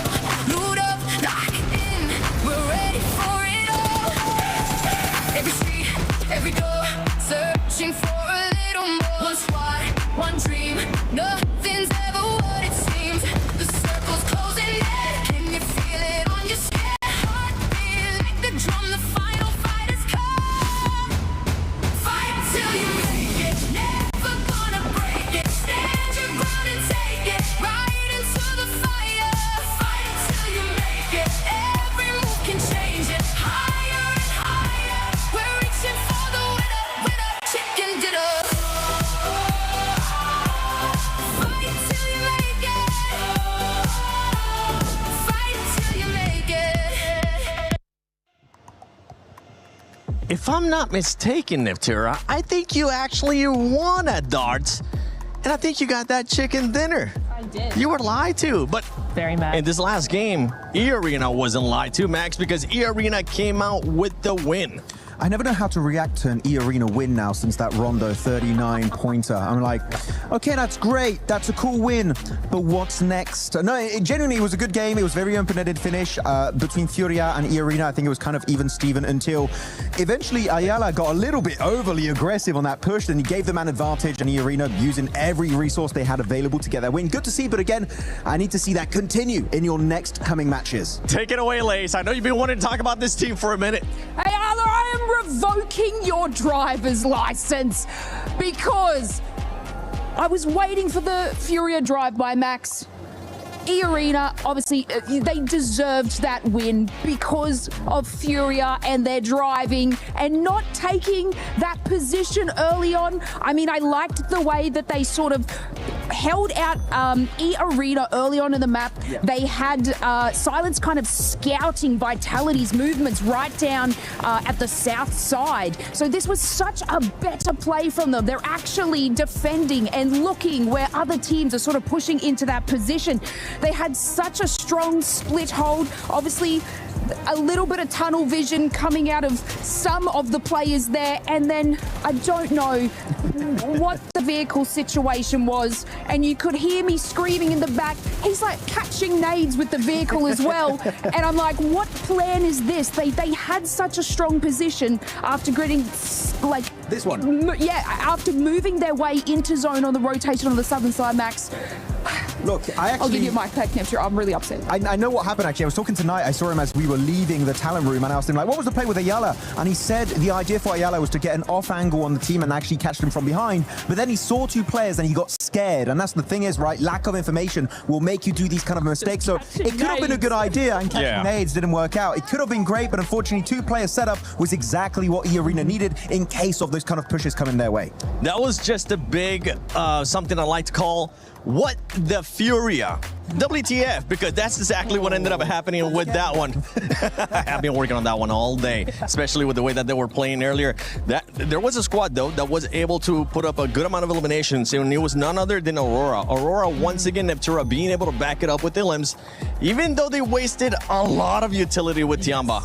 They did wait. It was a big old red zone, and it was fairly unnecessary. However, it does get you those points, right? And it's been really nice to see them actually, because I think in the group stage, right, we saw them just doing just enough to get into the top 5, just enough to get to where they wanted to be. Now we're seeing true Aurora here. Now we're seeing the team that we're used to seeing, and I'm really enjoying that. I think they've actually played a lot better, right? They're very even. They're not splitting. Doc's not doing his thing. He's staying with his team, and Rifus, we've seen some really cool off angles from them, so very happy with them. And something that I enjoy seeing there, especially out of that graphic, Max, is Top being able to bounce back. Remember, earlier in the previous match before this one, Top was on top of the bridge. It didn't end up working out for him, but 4 LMs out of him, a person that has been an MVP before on an international finals, that's exactly what you want to see. Yeah, really happy. I mean, the best way to describe it is what you said, Niptra. They became a red zone at that moment in that game, and I love the way that any team would get in contention of their zone, they would start just nading them to hell and back. So Aurora playing it really well. I am still not sold though on their performances so far. I feel like there's still a lack of fragging power that they used to have in the past. Doc is underperforming quite significantly. So Top, GG's, I'm loving it. Zol too had some great moments, especially in that rondo. But Doc, he's still sleeping right now. He needs to wake up. Wake up, Doc. Wake up. Just make sure you don't start going away from your team, because that's when things ends up falling apart for Aurora. But Aurora, honestly, 36 points, currently tied. But the tiebreaker does go to E-Arena with that win that they ended up getting. Tiamba, though. Tiamba right now, the aggressiveness that we've been seeing out of this team, if you want to give the mic to Lace, they're currently putting up those numbers, Lace, because 27 eliminations for that squad and only 4 placement points. Yeah, I see that. This is what I'm saying. They're finding those fights. They're gathering those eliminations, finding a nice power play position, but then unfortunately losing it, which is where we see the decline in placement points. But obviously this is still a really good trend for them, especially coming out of survivals into this sort of scenario, and to have that amount of points and that sort of trajectory is incredibly good for them. But of course, we got to bring it back to kind of the smash rule and the way that you have to gather these eliminations. It's fine. It's good to do it obviously today, but then we got to see more of those placement points and those wins out of them to be able to take more than that. 100%. And another team that's currently doing that, Max, is none other than Nongshim. And I know you weren't quite happy with what Nongshim, especially Human, was doing that last game. Yeah, initially I love the way they initiate the fight onto, I think it was Orangutan in that gas station. I'm like, okay, you've got some solid off angles, I like it, they're pushing the fight. But the thing is about off angles, they lose effectiveness the longer the fight goes on. And I think it was one of the play on the Harry Potter tower, he had a great line of sight, but eventually Orangutan know you have that line of sight, so they're not going to peek you that aggressively. That would be the prime time for them to regroup, fully commit to the fight and send it, and hopefully come out on top. But they're very slow to respond to these moments, and I'm very upset with their opening performances so far. Yeah, one team talking about aggressive, talking about people committing to a fight. We saw Nigma Galaxy and Ida finally commit to the hot drop, and if I'm being completely honest, I don't want to see it. I don't care about it. Leave that ego to some other time, because right now it's going to be hurting those two teams. Yeah, it is, and we did see Fourth Thrives take advantage of what's been going on there, right? Just dropping in on, trying to get a few limbs and then move back to their position. tradition. They were trying to punish that as much as possible just because it's kind of silly. In the finals, maybe day one you kind of get away with it, but keep on doing it. It's not going to work out. Fourth Thrives knew that, and you know, they might not be the only team to take advantage of that if the playing path's a little funny. If that keeps happening, other teams might just third party that. Yeah, they will end up third partying that. We saw there towards the bottom of the leaderboard as well. Godlike, OG currently not being able to put up those numbers. Those are two teams that are looking to bounce back. But right now, we are halfway through that mark. Lace, any team that has surprised you so far? I would just like to say that, like, I'm very proud of you, Furia. I know I was a little bit mad in that situation, and I was surprised about you in the first couple of games, and I just want to make it note that that was a much better performance. But still, I'm taking a driver's license away. That was a good performance. Next time you ever take my mic, Lace, this big old chicken is going to be hitting your head once again. But as we're getting ready here for match 4, let's send it over to none other than Barney and Luti. Luti, yeah, you know how last week we were talking about how to win PMWC? Oh, yeah, the big secret I told everyone. You gave everyone some incredible insight for Yeah, those indeed. of you at home that were listening. Teams were listening as well. Aurora Gaming, Tiamba, the Doing Arena, good. they're playing very well at the moment. Indeed.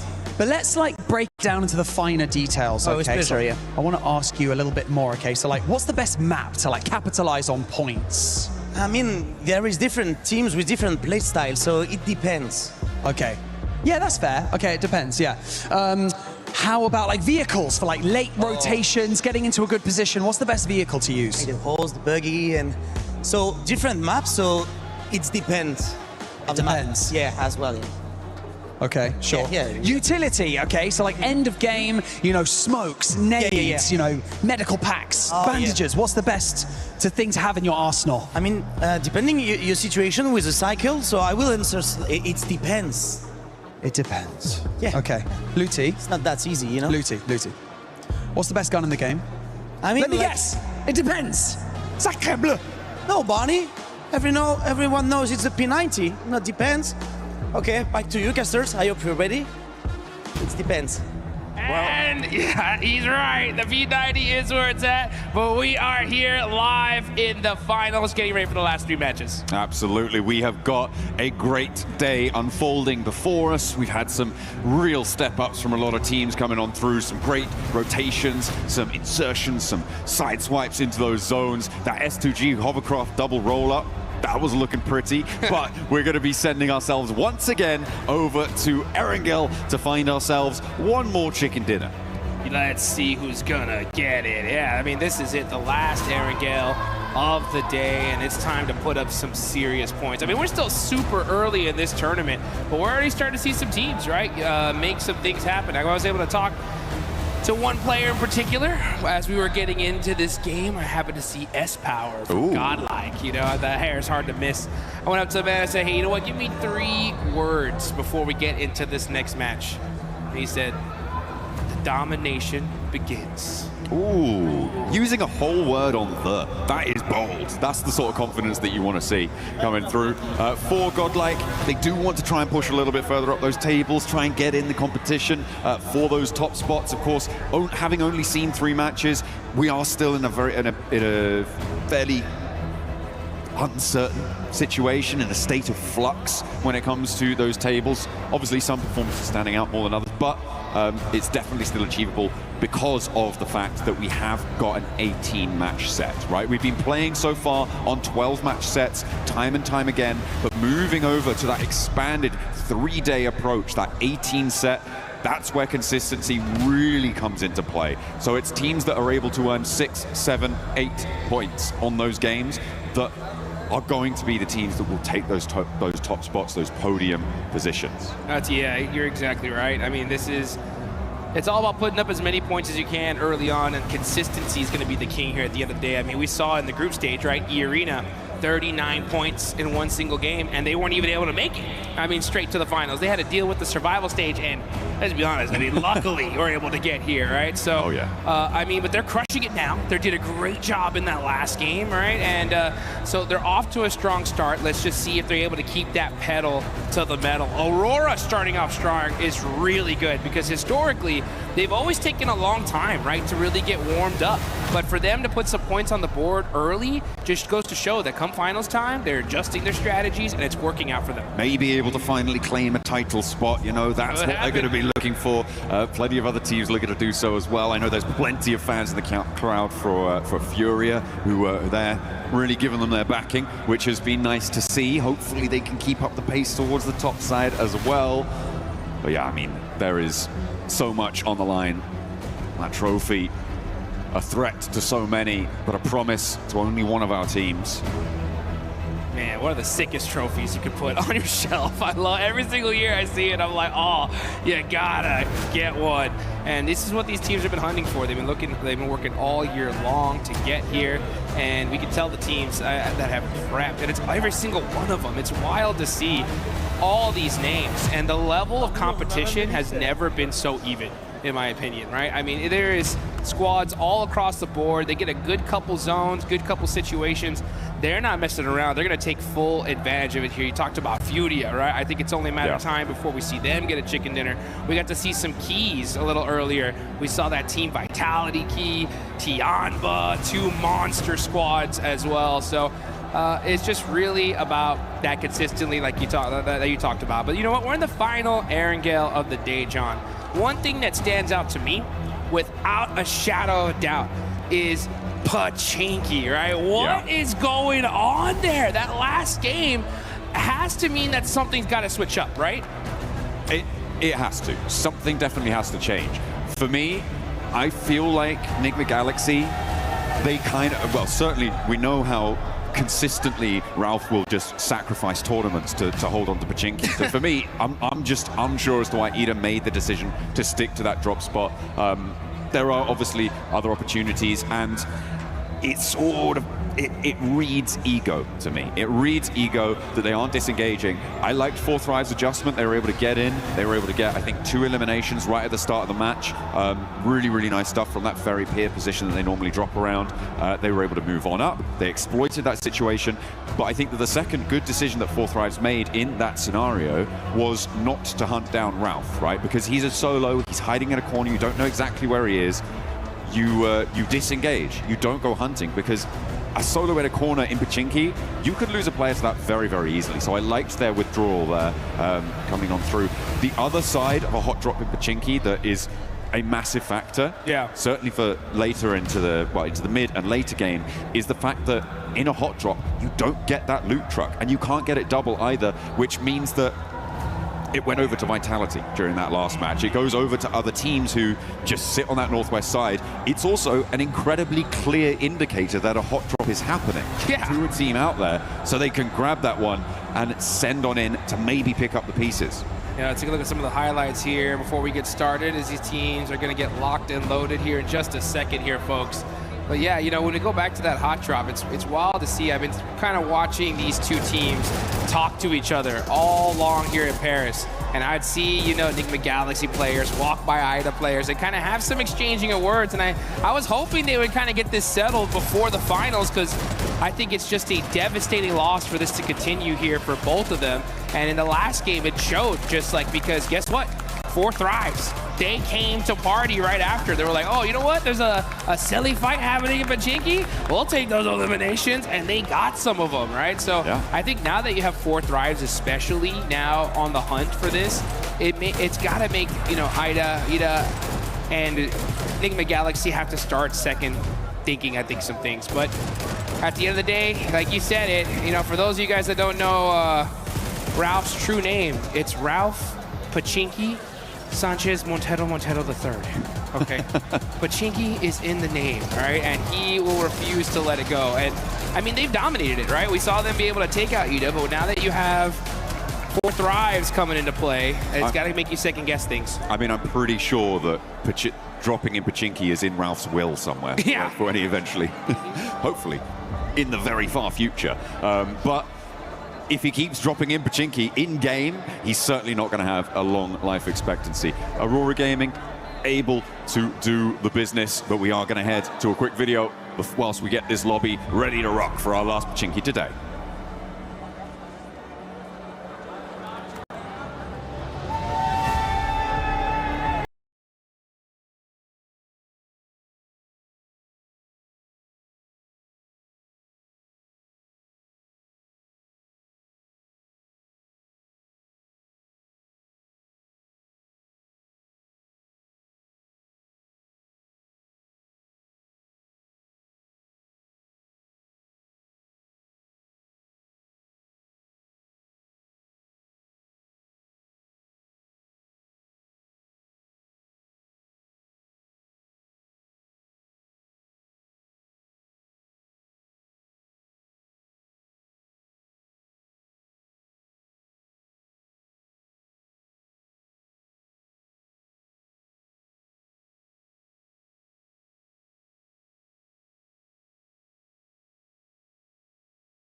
아 배고프다 빨리 가자.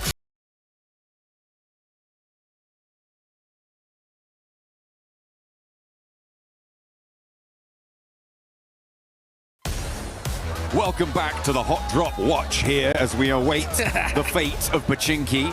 It is still undetermined as to who is going to last the longest in that location, and if we may have a fourth, a fifth, or maybe even more teams. Perhaps everybody is going to Pachinki. It's going to be a 64-player brawl in the center of the map. You know what? I'm in. I want to see that action. That would be absolutely insane. I mean, if it was going to be possible, now would be the time because it's the last one of the day. But you know what?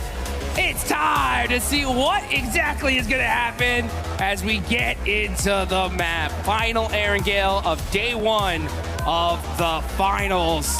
Now let's see who's going to be able to put some serious points on the board before we get into the sandy deserts of Miramar. I mean, I'll take non-serious points at this stage. Of course, every single team would as well. Plane path on the west side of the mainland here, coming through from North George to the west point of Sosnovka military base. And it will be going fairly close to Pachinki, so we're not going to be denied it by the plane path. Hora out early over towards Saverny. Tiamba over into North George.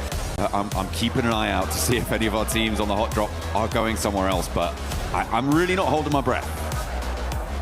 I kind of am here. Oh. You know what? I will say, yeah, you can see already. Look at that. Looks like we're going to see another hot drop in Pachinki as Ida and Enigma Galaxy are headed in that direction. Uh-oh. Very, very interesting. I will say, though, we got to give massive props to Enigma Galaxy for being so high up on the leaderboards, considering that they've been dealing with this all day long here. I mean, they're in 4th place, 30 points. That's pretty insane. Sure, I mean, they were able to take a chicken dinner towards the start of the day, right? So they do have a little bit of a foundation to try and do this with, but they could be so much further ahead without this situation. It looks like we're not going to see a 4th Rives flex out. Instead, S2G are the closest by on the southwest side. Nongshim Red Force, who have yet to touch the floor of their parachute, could potentially also flex in from the southeast side, but I feel like S2G are the most likely right now to cause problems for Ida. Enigma Galaxy on the north side of Pachinki, they're split right now, but you can see Rita on that off angle could be quite important. Ralph, seems like they know he's in this building, but the nade won't connect. Yeah, that was a warning nade for sure. You can see Satan up on the roof here, or on this ledge, trying to get a little bit of information. He knows exactly where Rita is. It's a big stalemate, though. This is the hard part about these hot drops, and I can hear it. That loot truck is now driving on by. The precious loot. Satan's like, that should have been ours. I want it. No! Oh, Lord gets knocked. And did he get thirsted? No, he actually gets beat up pretty bad. Satan, through the door. What a clutch knock for this team. Able to take out the off angle there, and Ida are going to really struggle to get back to this one. It's across the road, and I don't think you can break past that. The res, though, in the meantime, is going to be there, and because it's so early in the game, it's so much less likely that you've got the nades on side to just completely suppress that res position, which allows Nigma Galaxy to go back to 4 and leaves Ida stranded on 3. Rita getting knocked there is the most crucial part of that fight, Jukes. Man, that was an insane shot there from Satan. I mean, that's that game sense, guys. Shooting right through the door. He knew he was there, and he makes the play for his team. It's one of those micro plays, right? That when you make that kind of play, it just changes the entire situation for your squad. And now, because of that, Nigma Galaxy up ahead against Ida. They still have to get a little bit more pace to it, though, and Ida are retreating now right to the southeast point of Pachinki. They've read that immediately Satan can move out, get this position on the off angle that they were previously in control of. The fact that they're aware of that is good, but you're just going to keep losing players. At this stage, I feel like Nigma Galaxy definitely have had a better result so far in this Pachinki hot drop. They were very ready for it. As you said, they will have known, they will have been aware that this is unfurled. Yeah, and what are you going to do if you're Ida at this point? I mean, look where they're at on the leaderboards. I mean, this is crazy. 16th place, only 2 points so far. If I'm their coach, anybody that is in the leadership of this team, I'm like, give it up, guys. We lost. I mean, I get it, right? Day one, you're going to battle it out with Nigma Galaxy to see if you could conquer this location, but it's an L. Like, you got to at some point realize that this is not going to work for us. If we want to be able to do well in this tournament, I mean, Erangel is the majority of the maps we're going to be playing here. We cannot afford to continue doing this. It is pretty devastating. They have only lost one player this time around, but the loot is going to be fairly thin on the ground. The vehicle condition, like, I don't know, man. It's really cutting the legs out from underneath themselves. It's terrible. I mean, you're down a player, you don't get the loot truck, you don't get any, you're under looted at this point. I mean, it's just a loss overall, and where they stand on the leaderboards is a pure reflection of that. So, yeah, you know, I always say that when it comes to these kind of hot drops or these situations in general, I really do think these need to be settled in rehearsals, you know, in the pre-matches, where it's like, hey, you know what, guys? Have a little handshake agreement. We're going to drop in Pachinki this game. Whoever wins it, gets it, you know? Fair enough. Yeah, well, I don't think that would ever happen, but yeah, I mean, I kind of understand. It is a question, right, that is rooted in a lot more, I think, subjective opinion for a lot of people. Sure. Because you have that question of, if we give up our drop spot, are we just going to be easily pushed around in the future, right? Like, are you trying to do that sort of thing? I mean, it's like negotiating contracts, negotiating business there. It is one strategy is to just be like, okay, we'll go somewhere else. We'll go somewhere else. But you can hold your nerve. And if you guys want to be the best, then you guys need to hold your nerve, and you can look good doing it using the Naruto skins here. Make sure you're heading into game, get that character set, get that Ninetales Fury AUG skin. Get that one developing as well, because you can get some variations on that bad boy. Yeah, you want to be maxing that bad boy out and looking real good. As you know, Tiambas have been looking really good today. They're in 4th place, 31 points. Milu, man, the way he started off that Rondo match was just crazy. Wild. I mean, this man has been performing all tournament long for his squad. He had, for sure, right, the play of the tournament. That 1v4 earlier in the group stage was so sick. Yeah. And then come finals time, the way he started out, they are looking really good. Absolutely. They are currently in 4th place right now.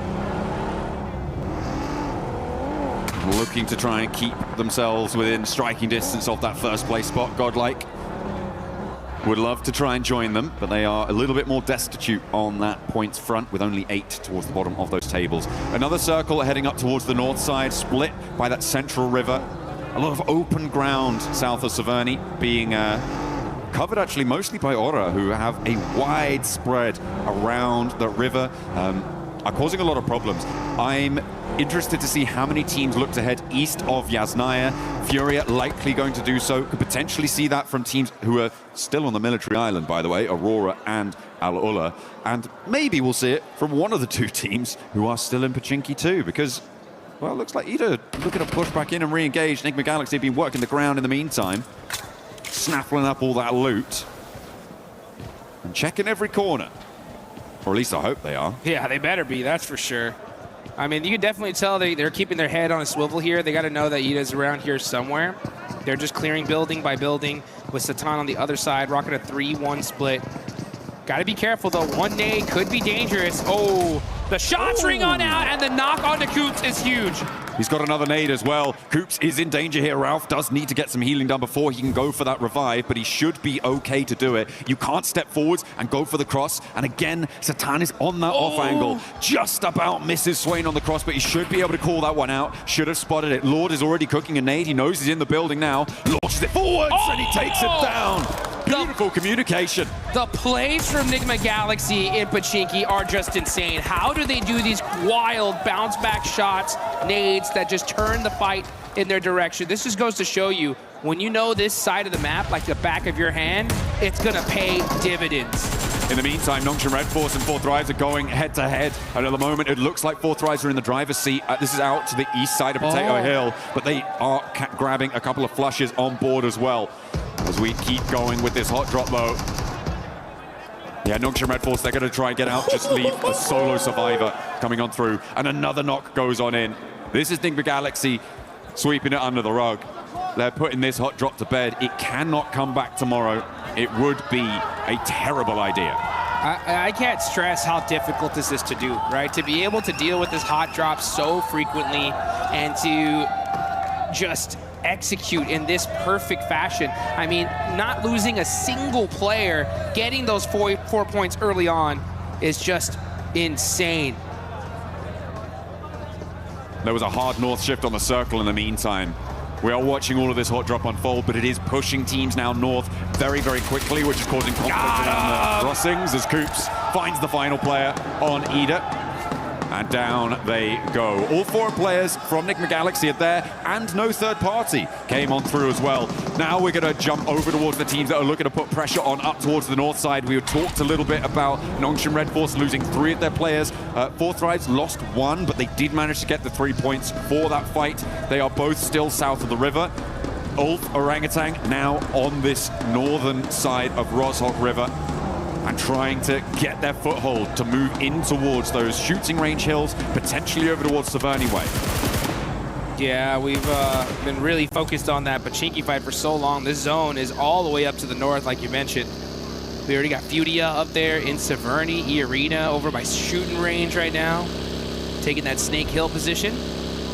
And now we're gonna see a lot of these teams start make that rotation. Aurora Gaming, oh, the one rock! You gotta hit it for good luck. That's a map open right there. Guaranteed. 100% looking at Yeah. No ways. I think we're gonna go here, guys. He's gonna go again? Oh, no. Okay, we're getting a little replay. This is on the Four Thrives and Nongshim Red Force fight. They'd already lost T24, but the hold from Hazaifa, the angles that he was able to clock, it seems, pretty efficacious on the high ground there. Love to see it for Four Thrives. Aurora on their crossing, run into Vitality.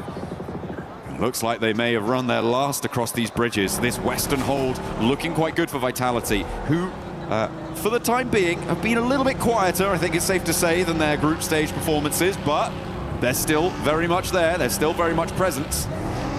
Well, certainly their presence is being felt by Aurora on this northwest side. Vitality. Oh, southern shift here, and a big southern shift. This actually might be really good for the side of Enigma Galaxy, as they're going to be mushing in super late here. And are you kidding me? If this zone actually south shifts one more time to Roz, that would be devastating for this lobby. Aurora, I'm trying to figure out, what do you think they're doing here, right? They're over there by North George splitting up, maybe trying to find some late loot. Well, I mean, they were being held out by Vitality, right? So they're just trying to take a turn around the town to maybe allow Vitality to disengage and then maybe re-engage later on, see what they can do with a little bit less pressure from the river crossing on that front. Team Flash over on the east side need to settle their score with Al-Ula to try and get towards the circle. And it is not looking pretty for Alula. They lose a player. Not a good start, but yeah, it would be kind of mental to send all the way down to Rozhok. It'd be great for Nick McGalaxy, right? They're still just on the north side of Pachinki, so they could just take up that mountain and lickety-split, get themselves another chicken dinner. GodLike, in the meantime, on the hunt in the middle. Getting stuff done, getting bits out to Aura, and it seems that they are going to be able to take at least one and get the flush for GodLike. Mormon, the nade looks good. Puts them all the way down to 1 HP. Mormon, pow, pow, pow. That's 12K getting the finish. And look at that. I mean, teammate instantly there with the vehicle to make sure that they can get him over to safety. So Aura going to have to go out pretty early here in this game. Only one single player up, see what he can do later on. But now we're off to the gas station with a Furia. Keeping their eyes onto Team Flash. Win has the P90 and the ghillie suit. So he definitely won that crate drop. He came out absolutely stacked to the teeth and hits the tree for good luck. That is a necessary thing to do here, folks. Yeah, absolutely. Bold just a strategy. Little tap on the tree. Little tap, tap, tap. Little shout out to Mother Nature there, just saying hi. And then... Gotta make sure it's secure. Yeah, and then proceeding to unleash lead into the hillsides around him. Hopefully. With that P90. Team Flash getting out of dodge from this east side could be tricky. S2G managed to make their way to one of the buildings here that is this lineup from S2G, from Orangutan, from Tianba, and from Ulf. On this lineup, very central on the circle, some very defensible positions, but teams will start to crowd in around them. Vitality and Aurora, this is the re-engage, Dukes. Here they go, they're battling it again. It looks like Aurora are on top so far with that knock on a Razak. Here you can see Zol driving around, trying to get some information. Federalis up close and personal, having to run back. Oh, it's GodLike on the other side. Yeah, that's too dangerous. Vitality need to disengage this as their 6 is not covered, but Razy is driving up close and personal, giving an opportunity for Reeves to put some shots onto him. And yeah, it's just down to these 2 players left for Aurora. This fight would have definitely went off earlier, but that third party from GodLike bought Aurora Gaming some time. A little bit, but now they're down to 2. And Vitality doing a little bit of nade there, not ideal. E-Arena in the meantime trying to find their way in on the north side, but it's not looking super accessible right now. And now it seems like they're engaged with the final player from Horror. Sleepy is holding it, but in the meantime a crash. S2G trying to roll across, but Tiamba are holding face against it, and they are not going to let S2G in without a fight. Aurora want to jump in and join the party here. A nade in, that could be brutal there, right under his feet. Is it going to blast him down? But there's an answer, and Reefus falls. A third knock over towards Tiamba, but now everybody has been isolated and evacuated from this fight. Nobody's left to put the pressure on this triple knock. Are you kidding me? It looked like these guys were fighting in a lake of fire here. QZ in the center of it. And Top could have been there to make that play, but unfortunately, there are too many teams surrounding him, and it stopped that crucial third party. Oh, another nade from Top. Doesn't quite connect there. There is an answering nade, and that is going to back Top off nicely. The run around there. Orangutan maybe missing a beat there, maybe missing a trick. Not able to flex out. Didn't quite have the angles on it. Top! Oh, Top just about behind the concrete there to keep him safe from catch, but they know exactly where he is. He's got 2 smokes. He is slap bang in the middle of the circle, though, Dukes, and that might be a little bit of a help until another team rocks up with nowhere to go. They're going to roll right on top of this guy. Yeah, Top's cooked right now. He's just like, I think I'm just going to lay down right here. He's on the simmer. For as long as I possibly can. No standing up for me. It's straight hit the deck time on the side of Top. But hey, you know what? That's good, right? He's got a good position in zone. They're pretty high up on the leaderboard, so if they can just kind of hang on and get some placement points, that'll be good for him.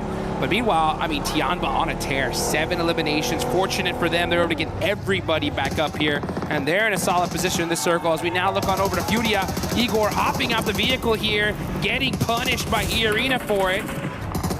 Oh, it's not going well. It is not going well for Furia. Unfortunate, they're just going to be down to Chief, the other 2 players down on the hillside. Tiamba, by the way, managed to fend off a triple team crash on their compound, right? They're now on 7 eliminations. They have done phenomenal stuff. It's likely they're going to have to fend off at least 1 more, but the number of crates around them is going to be ludicrous. They're going to have to try and figure out exactly what they want to put in their backpacks as Flash try to find their way through, thread the needle, but Arena are just going to roll it down. Mormon over the top, doesn't even need to ring the doorbell to open that door. And Tops has to turn tail. Tourniquet sees to it. He's going to get backed off by a third party. I think that might be Orangutan chiming in. And now Tops has to head towards 4th Thrive, so nowhere real to go for him as Hyunbin finally bites the dust, the last player alive for Nongshim Red Force.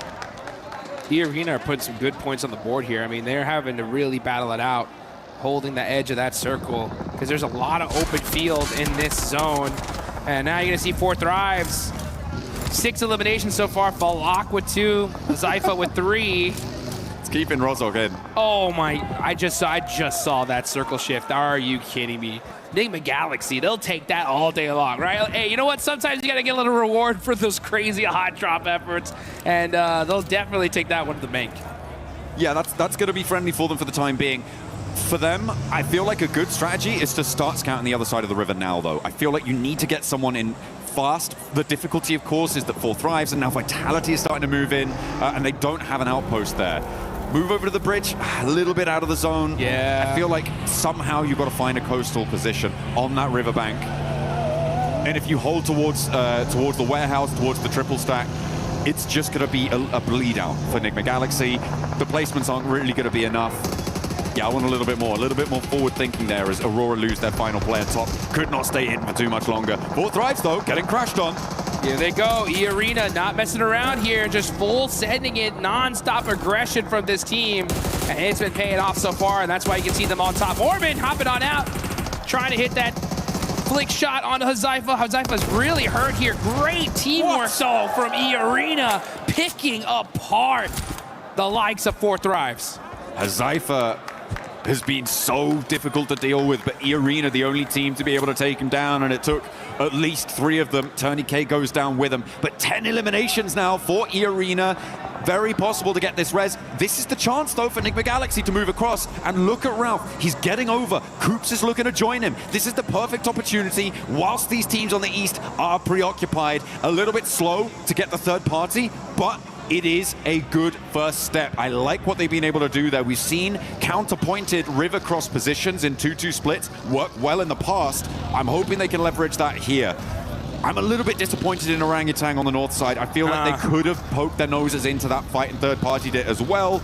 Moved a little bit further out to the east, been fairly safe from Tiamba and gotten stuck in there, but they hold inside.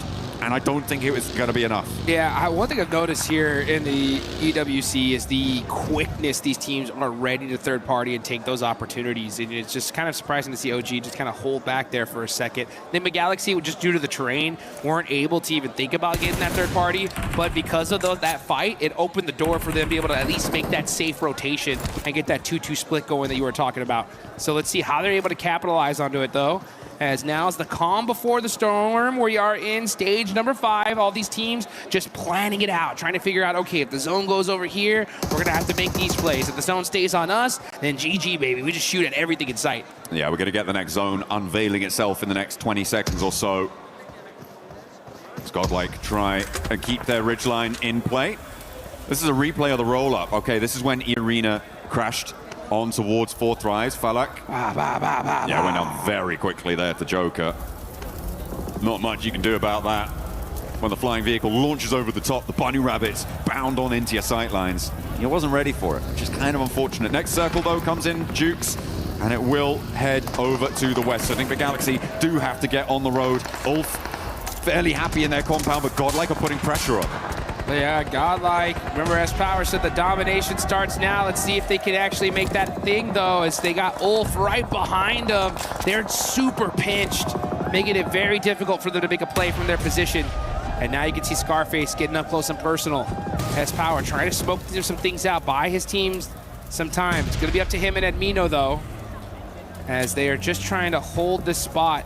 Unfortunately for them, though, it's outside of circle. Yeah, so now Ulf are in a perfect position to gate cardi this. Oh, nice shots though from Admino, but unfortunately those smokes are perfectly put, and he's not able to get the thirst. The nade is up high, doesn't quite go the distance. It went completely out of his viewing angle there. If it had been just a little bit further, that could have been a straight knock there. S-Power gets across. Managed to get some healing started as well, but that blue zone pressure is coming through. We're looking at OG and E-Arena, as well as Nigma Galaxy, also having to make moves in the meantime, Dukes, and move in from this east edge. Tiamba gonna have to move. There is a lot of teams that have to make some difficult decisions now, and OG are making it right now. They're gonna roll straight on forwards, try and get dead center here, and contest with Nigma Galaxy on the coastline, into Vitality sightlines as well. They drop down, and 3 of them managed to get across, not unscathed, but alive. Great IQ of a rotation. They knew that one little plateau was right there. They were able to head straight towards it. They get their safe. Coops in trouble. The closest nade, he's done. Oh, able to get the heal off, and now get some shots downrange. Headshot onto Mormon. Joker right there next to him, though. Can Coops get to safety? No, he gets knocked, and E-Arena are going to continue to apply that pressure, getting that thirst immediately there onto Coops. At Nigma Galaxy just getting picked apart. That 2-2 split not working out. That was insane for Coops to be able to do so much damage on that angle. He really held Ralph in the game there, and are leaving Nigma Galaxy on 3. Orangutan lost players on the center as well. They are now down to just 2 as E-Arena make the same mad dash. The mad crash against Tianbao will not work out for them, and E-Arena evaporated. The arena evaporated, and they end up feeding the beast that is Tiamba. They did put some good points on the board for them, and I love to see that aggression. Let's see if Tiamba, though, can put even some more points and get this chicken dinner. They already have 10 eliminations. They're looking pretty unstoppable. S-Power forced to hit the deck. Now with those sight lines just punishing them. I mean, they have this position locked down. You needed Admino to be on an angle there to suppress Ulf, but no, not quite there, not quite ready, didn't have the presence, and it's a difficult spot on the north side, so I can't really blame them too much there. Now the transition to the rest of the circle. A knock over towards Tiamba, and the final flush onto GodLike as well. Another nade over towards Tiamba. They're getting caught in the crunches. Nigma Galaxy move up the hill. They're challenging Orangutan. They're challenging Tiamba. They're doing a lot on this eastern side, and Nigma Galaxy strike at the opportune moment. Perfect timing there for Nigma Galaxy. They understand the situation. Hey, we gotta push up. We can't just sit back and relax, wait for them to come to us. And you can see Lord with those nades applying the pressure. I think they need to slow things down a little bit, though. The circle is coming. The circle will push these teams out, so you want to make sure you hold on to all of that utility up until that last and final second. And I think they realize that. That's why they're starting to hold on to those nades. But the shots ringing out. Eagle getting a nice knock on Aaron. That's their biggest threat right now. Catch, though, with the response over to QZZ, and it leaves Eagle alone. Dropping that smoke, the zone starts closing in 15 seconds, so this res needs to be now. It needs to come through as fast as possible to be able to be in a position to move out. Orangutan lose their final player. Gone. And it is gonna go down to Nigma Galaxy, who are now up on 7 elims. Their transition from across the river has gone so well for them. What a game from Nigma Galaxy, getting hot dropped over and over and over. They take out Ida in just a beautiful fashion, and now with this fortunate zone shift are putting the punishment on this lobby as they take down Eagle from Tiamba. Now QZZ will go down too, and Tiamba knocked out. They managed to get a whole host of points, though, 14 on the match, and they will keep themselves in the running for the podium. Nigma Galaxy looking to join them. There's not enough room for both of you. You got to organize it. Back to front, stand the line. But Vitality gonna have to leave as well from their cover on that south edge. Does Solus not see Satan right there in that corner? He had to see him now. No, he's too focused downhill. Oh, never mind. It's gonna be Axel that catches him out. So it's all up to Vitality. Axel, the last player up. Is he able to survive? Oh, Ralph gets knocked as well. Ulf are captaining from this compound for quite a while now. They haven't had to leave it. And when they do, it's against 2 duo teams with one of their players on either side knocked. For Ulf, this should be a clean sweep. There are no two ways about it, but it might get a little bit hairy. Lord is shut out first, and Aaron doesn't even hit the deck. A 2v4 here would be needed for Vitality, and they are getting cut across, sliced and diced. Ulf are on the hunt. Downhill, they roll on in, and it's just Razy to stand in their way. The smoke billows, the P90 at hand. You couldn't ask for a better setup, but Ulf are here, and they have the nades, the ordnance to blast them apart at the seams. And that is how you do it, folks. Ulf just taking full opportunity there and capitalizing it on it. We love to be able to see that. That building so strong, it was in circle all the way up there towards the end, but they didn't just sit on their hands, right? They just saw, they hunted down every elimination they possibly could, and then once they realized that those teams were weak, they pushed out immediately and were able to get it done. Some real heads-up plays, some proactive plays during that match. I mean, we focused a lot at the start on the hot drop, but the rotations up towards the north side also came in to be really impactful later on into that match, right? It was the teams that got there early that had the staying power.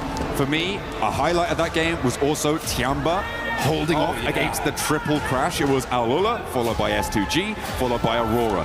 Everybody wanted to get into that central compound, but they denied them access at every single turn. It was a shame that Tiamba couldn't go the full distance. They did get shut out.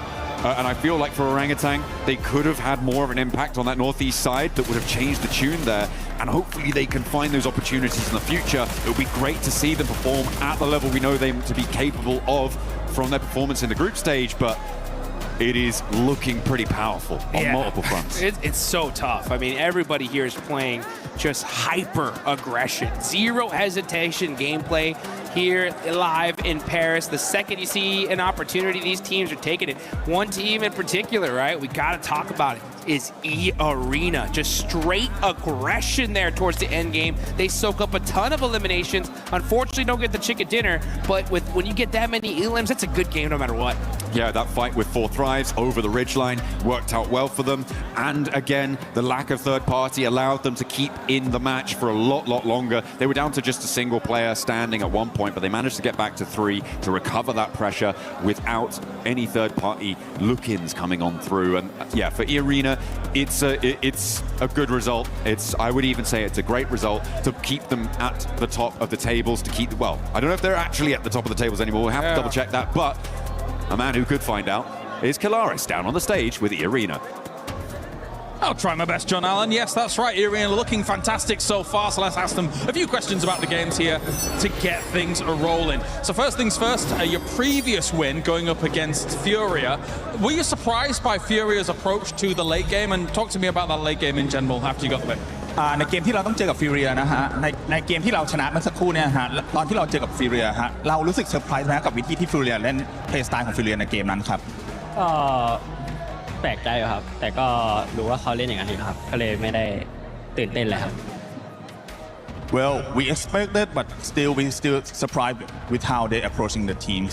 But even though the last result is that they're winning the games. Okay, so you guys got very close to qualifying via the group stage and then came really close to not qualifying via the survival stage. So has there been any difference in approach here to the final? What has the team talked about to adjust here coming into the finals of PMWC? ก็ขนาดที่2นะฮะในกรุ๊ปสเตจเราก็เกือบที่จะได้ควอลิฟายแล้วส่วนในรอบ survival stage ฮะเราก็เกือบที่จะตกรอบแล้วด้วยซ้ำในตอนนั้นอยากถามว่าในตอนนี้ฮะรู้สึกยังไงบ้างครับก็พอเราเข้าไฟนอลมาได้ใช่ไหมครับก็ทุกอย่างก็เริ่มใหม่ครับทุกคนเริ่มจากศูนย์เราก็เริ่มจากศูนย์ก็เลยไม่กดดันอะไรครับ Well, right now we have zero pressure at all. So we are here to win, of course. And it's since everyone, this is a new day, new group. So this is a champion group now. Everyone's starting at the 0 point. So that's no different. And we're gonna claim all the glory back to Thailand. Okay, so that does it then. Well, thank you very much for the answers. That does it down here on the stage. We'll be with you for more from PMWC in just a moment.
Today, our players are taking on a brand new challenge, Drop Hunt.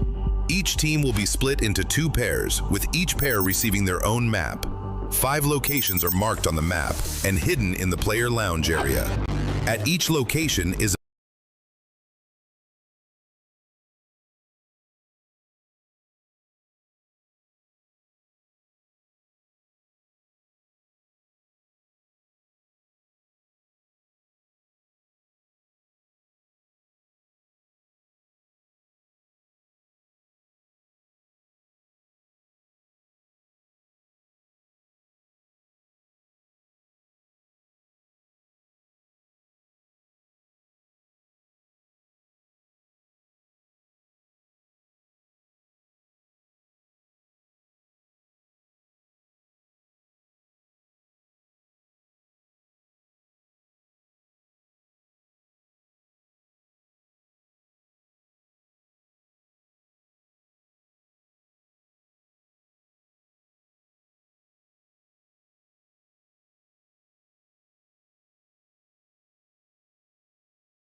here and go, Ida, what are you doing? Because this is a team, remember, that got in through the group stage. They were second in their group. They had a fantastic second day. They won like 3 of the games. They were hyper aggressive. We know this is a team that can play very well, but they're wasting everything on a hot drop 3 times in a row. Yeah. Again, they have 2 points. You're not going to win on 2 points. And teams are starting to notice this is such a waste of time. Like 4 thrives, I think it was on one of the Orangles earlier, Niptura. They like just instantly third party it, and now teams are going around Pochinki waiting for the loot truck to come out because they know no one is going to get that loot truck because they're so focused on that clash between Nigma Galaxy and Ida. Of course here, big respect, by the way, Nigma Galaxy, the smokes and the way they started pushing these solo players, that was very well executed, but one mistake, one slight error, and you lose a player and instantly your chances of a win dwindle to almost nothing. Well, we know exactly what happened when 4 Thrives joined the party, right? Nigma Galaxy lost a couple of players and then we didn't really see them in that game. They went out fairly early on. They had to full send. Game 1, they had to full send to the beach and just kind of stay there. There was no opportunity for them to get any points whatsoever. So yeah, for Nigma, this is bad on both sides. I'm mad at Ida for initiating this every single game, but Nigma need to figure out how to adapt to this. Yeah, we'll have to figure out how to adapt to this. If I had to pick one team to stop hot dropping in Pochinki, it wouldn't be Nigma, because Nigma has been getting the better end of this, especially they showcased what they were able to do in the last match. They're getting the eliminations too, so Nigma Galaxy, keep on doing your thing. If you're Ida, get the heck out of town. You need to find a different spot. But when we were talking about someone, you're gonna pretty much see here just the finish of this engagement between these squads. You know what, Max, Lace, who would you want to see just give up this hot drop between Nigma and Ida? It's got to be Ida, right? Like it has to be. Like they're not even getting any further into the late game. They should have just made the decision to sort of rotate from this position.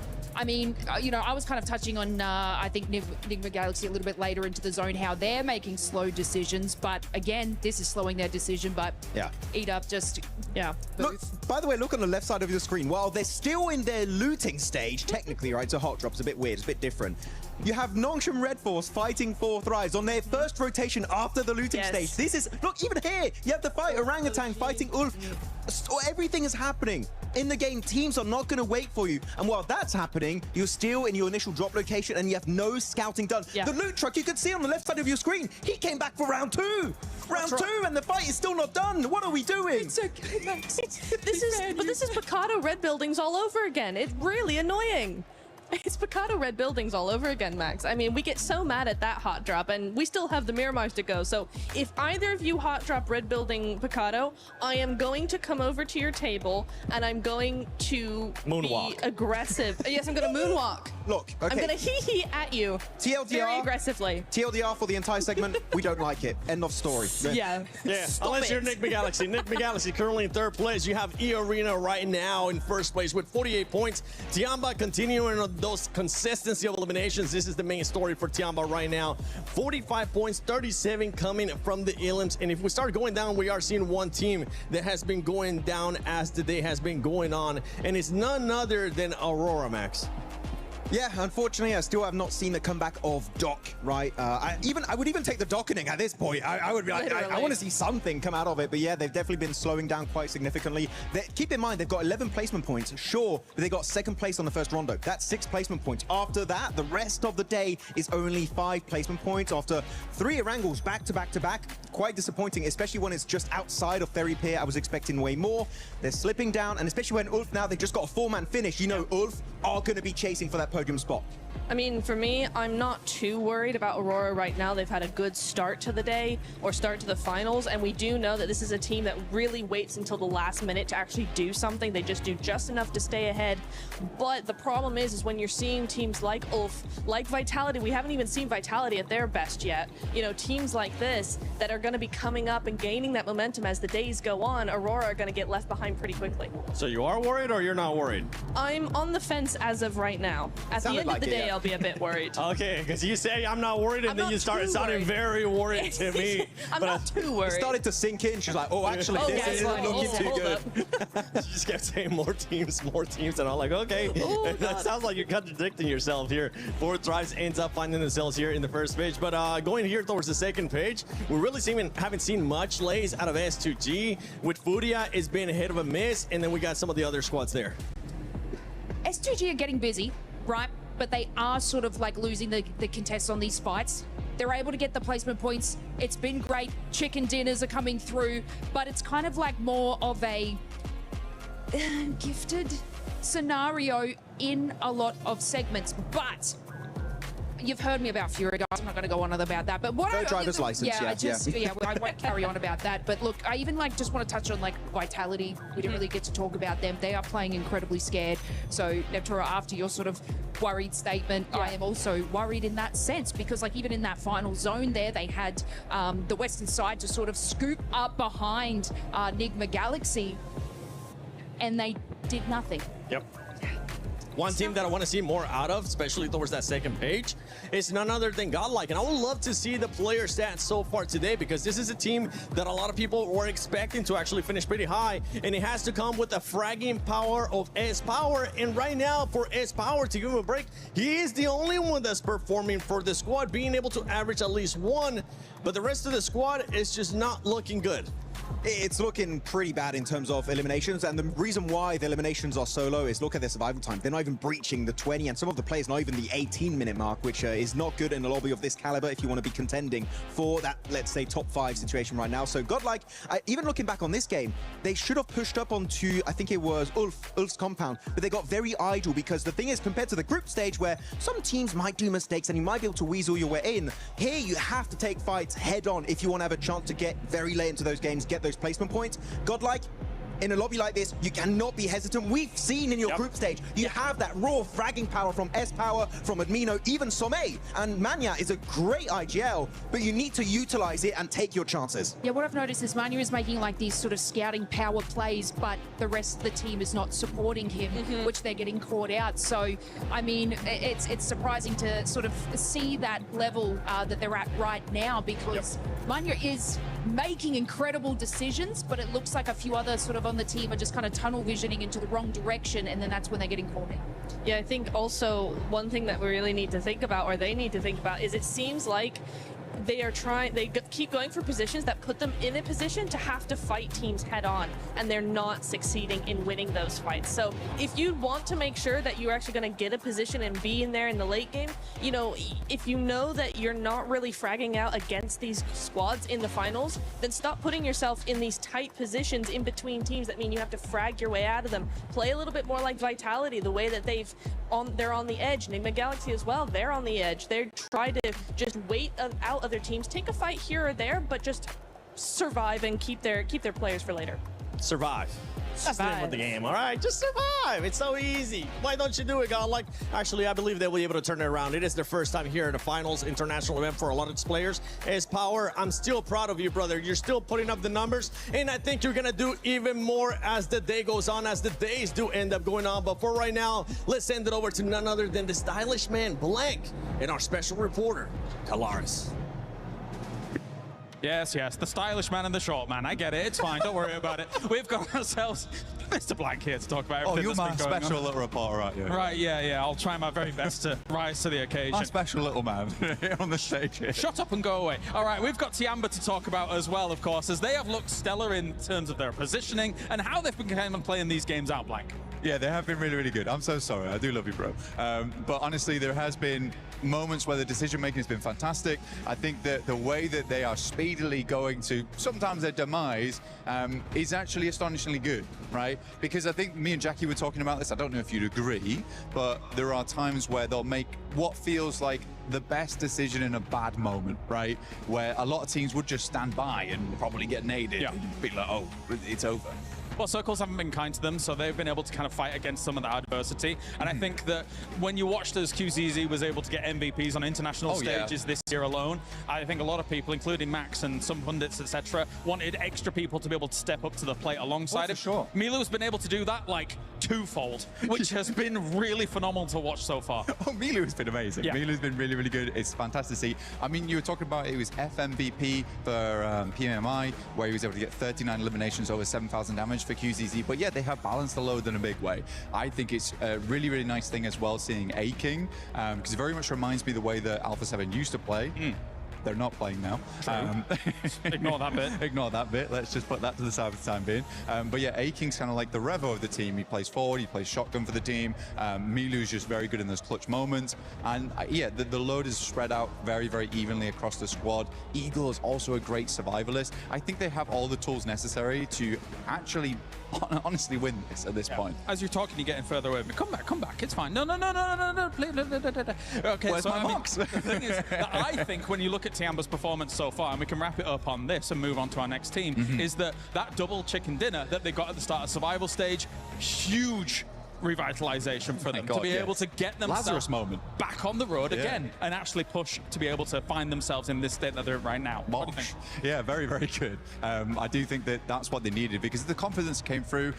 Every time I look down at Milu on the stage, right, it's very... I like Milu. I do like Milu. It's very heartwarming because there's... I like it when players are enjoying themselves, and Milu definitely enjoys himself. He's one of the smiliest guys I've seen. QZZ is a little bit more serious, I would say, other than the winning moments where, you know, he almost breaks his fingers on the high fives. That was funny. But I do think that for Milu, it's just nice to see a guy who's so good at the game, but also very much is passionate and enjoys his time in it. And he should be, because he's having an unreal run. All right, let's move on to another team then, as we have Ulf, who has looked, I would say, towards some of these latest moments, pretty good as well. Obviously, they qualified off the back of having that last game survival win, which was extremely important for their campaign as a whole. And they are one of the teams that a lot of people thought was going to be able to attain those top spots. Right now, their space control is looking good, especially in this last game. Yes, very much so. I mean, I'm one of those believers. I'm an Ulf believer. Everyone knows that. Everyone knows that Eren is one of my favorite players. Etch also from way back when, MVP in PMPL Season 1 Spring. He's not quite as old as me, but he is pretty old. He goes way back. He's old, yeah, but he's still got it in him. He's got the grizzled beard, he's a grizzled warrior, but he looks good. And I think that for Ulf, though, that last game was fantastic for me in particular, because we were talking about it backstage, right? And I said, if Ulf wins this game, I want to talk about them.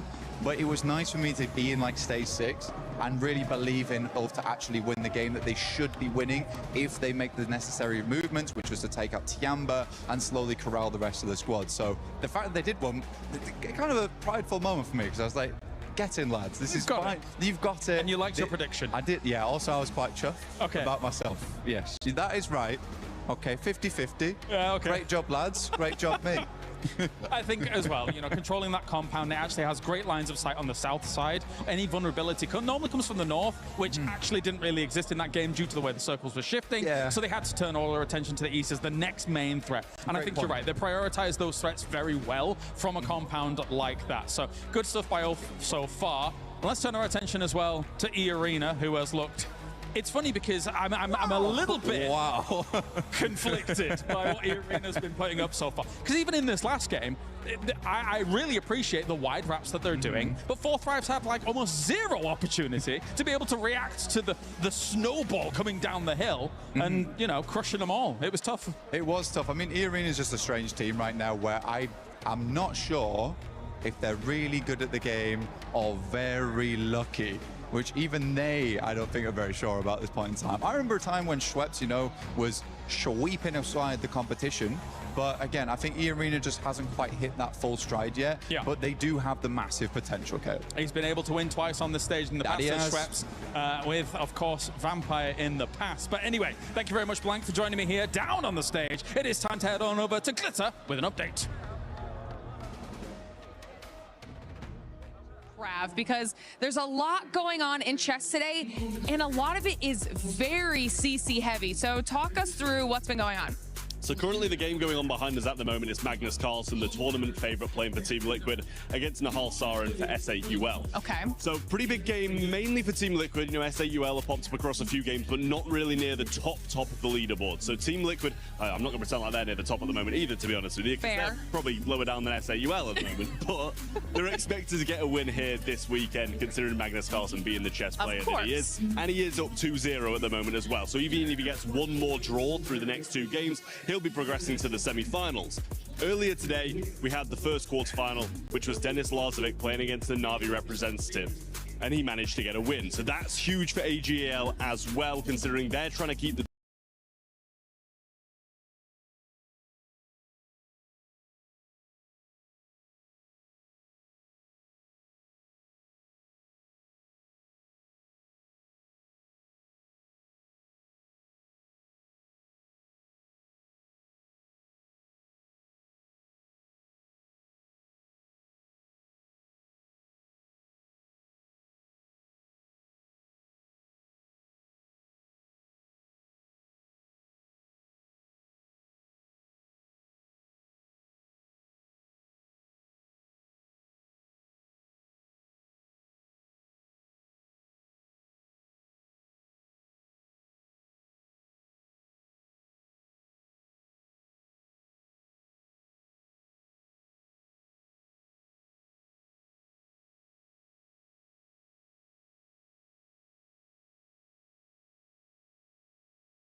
That's exactly what it sounds like, because for this squad, I mean, they were able to start off hot, but they're just gonna keep going down that leaderboard. Yeah, it's not even just Doc, actually. I feel like I kind of want to see more from Rufus as well. That has kind of like been underperforming a little bit. Even Ziol.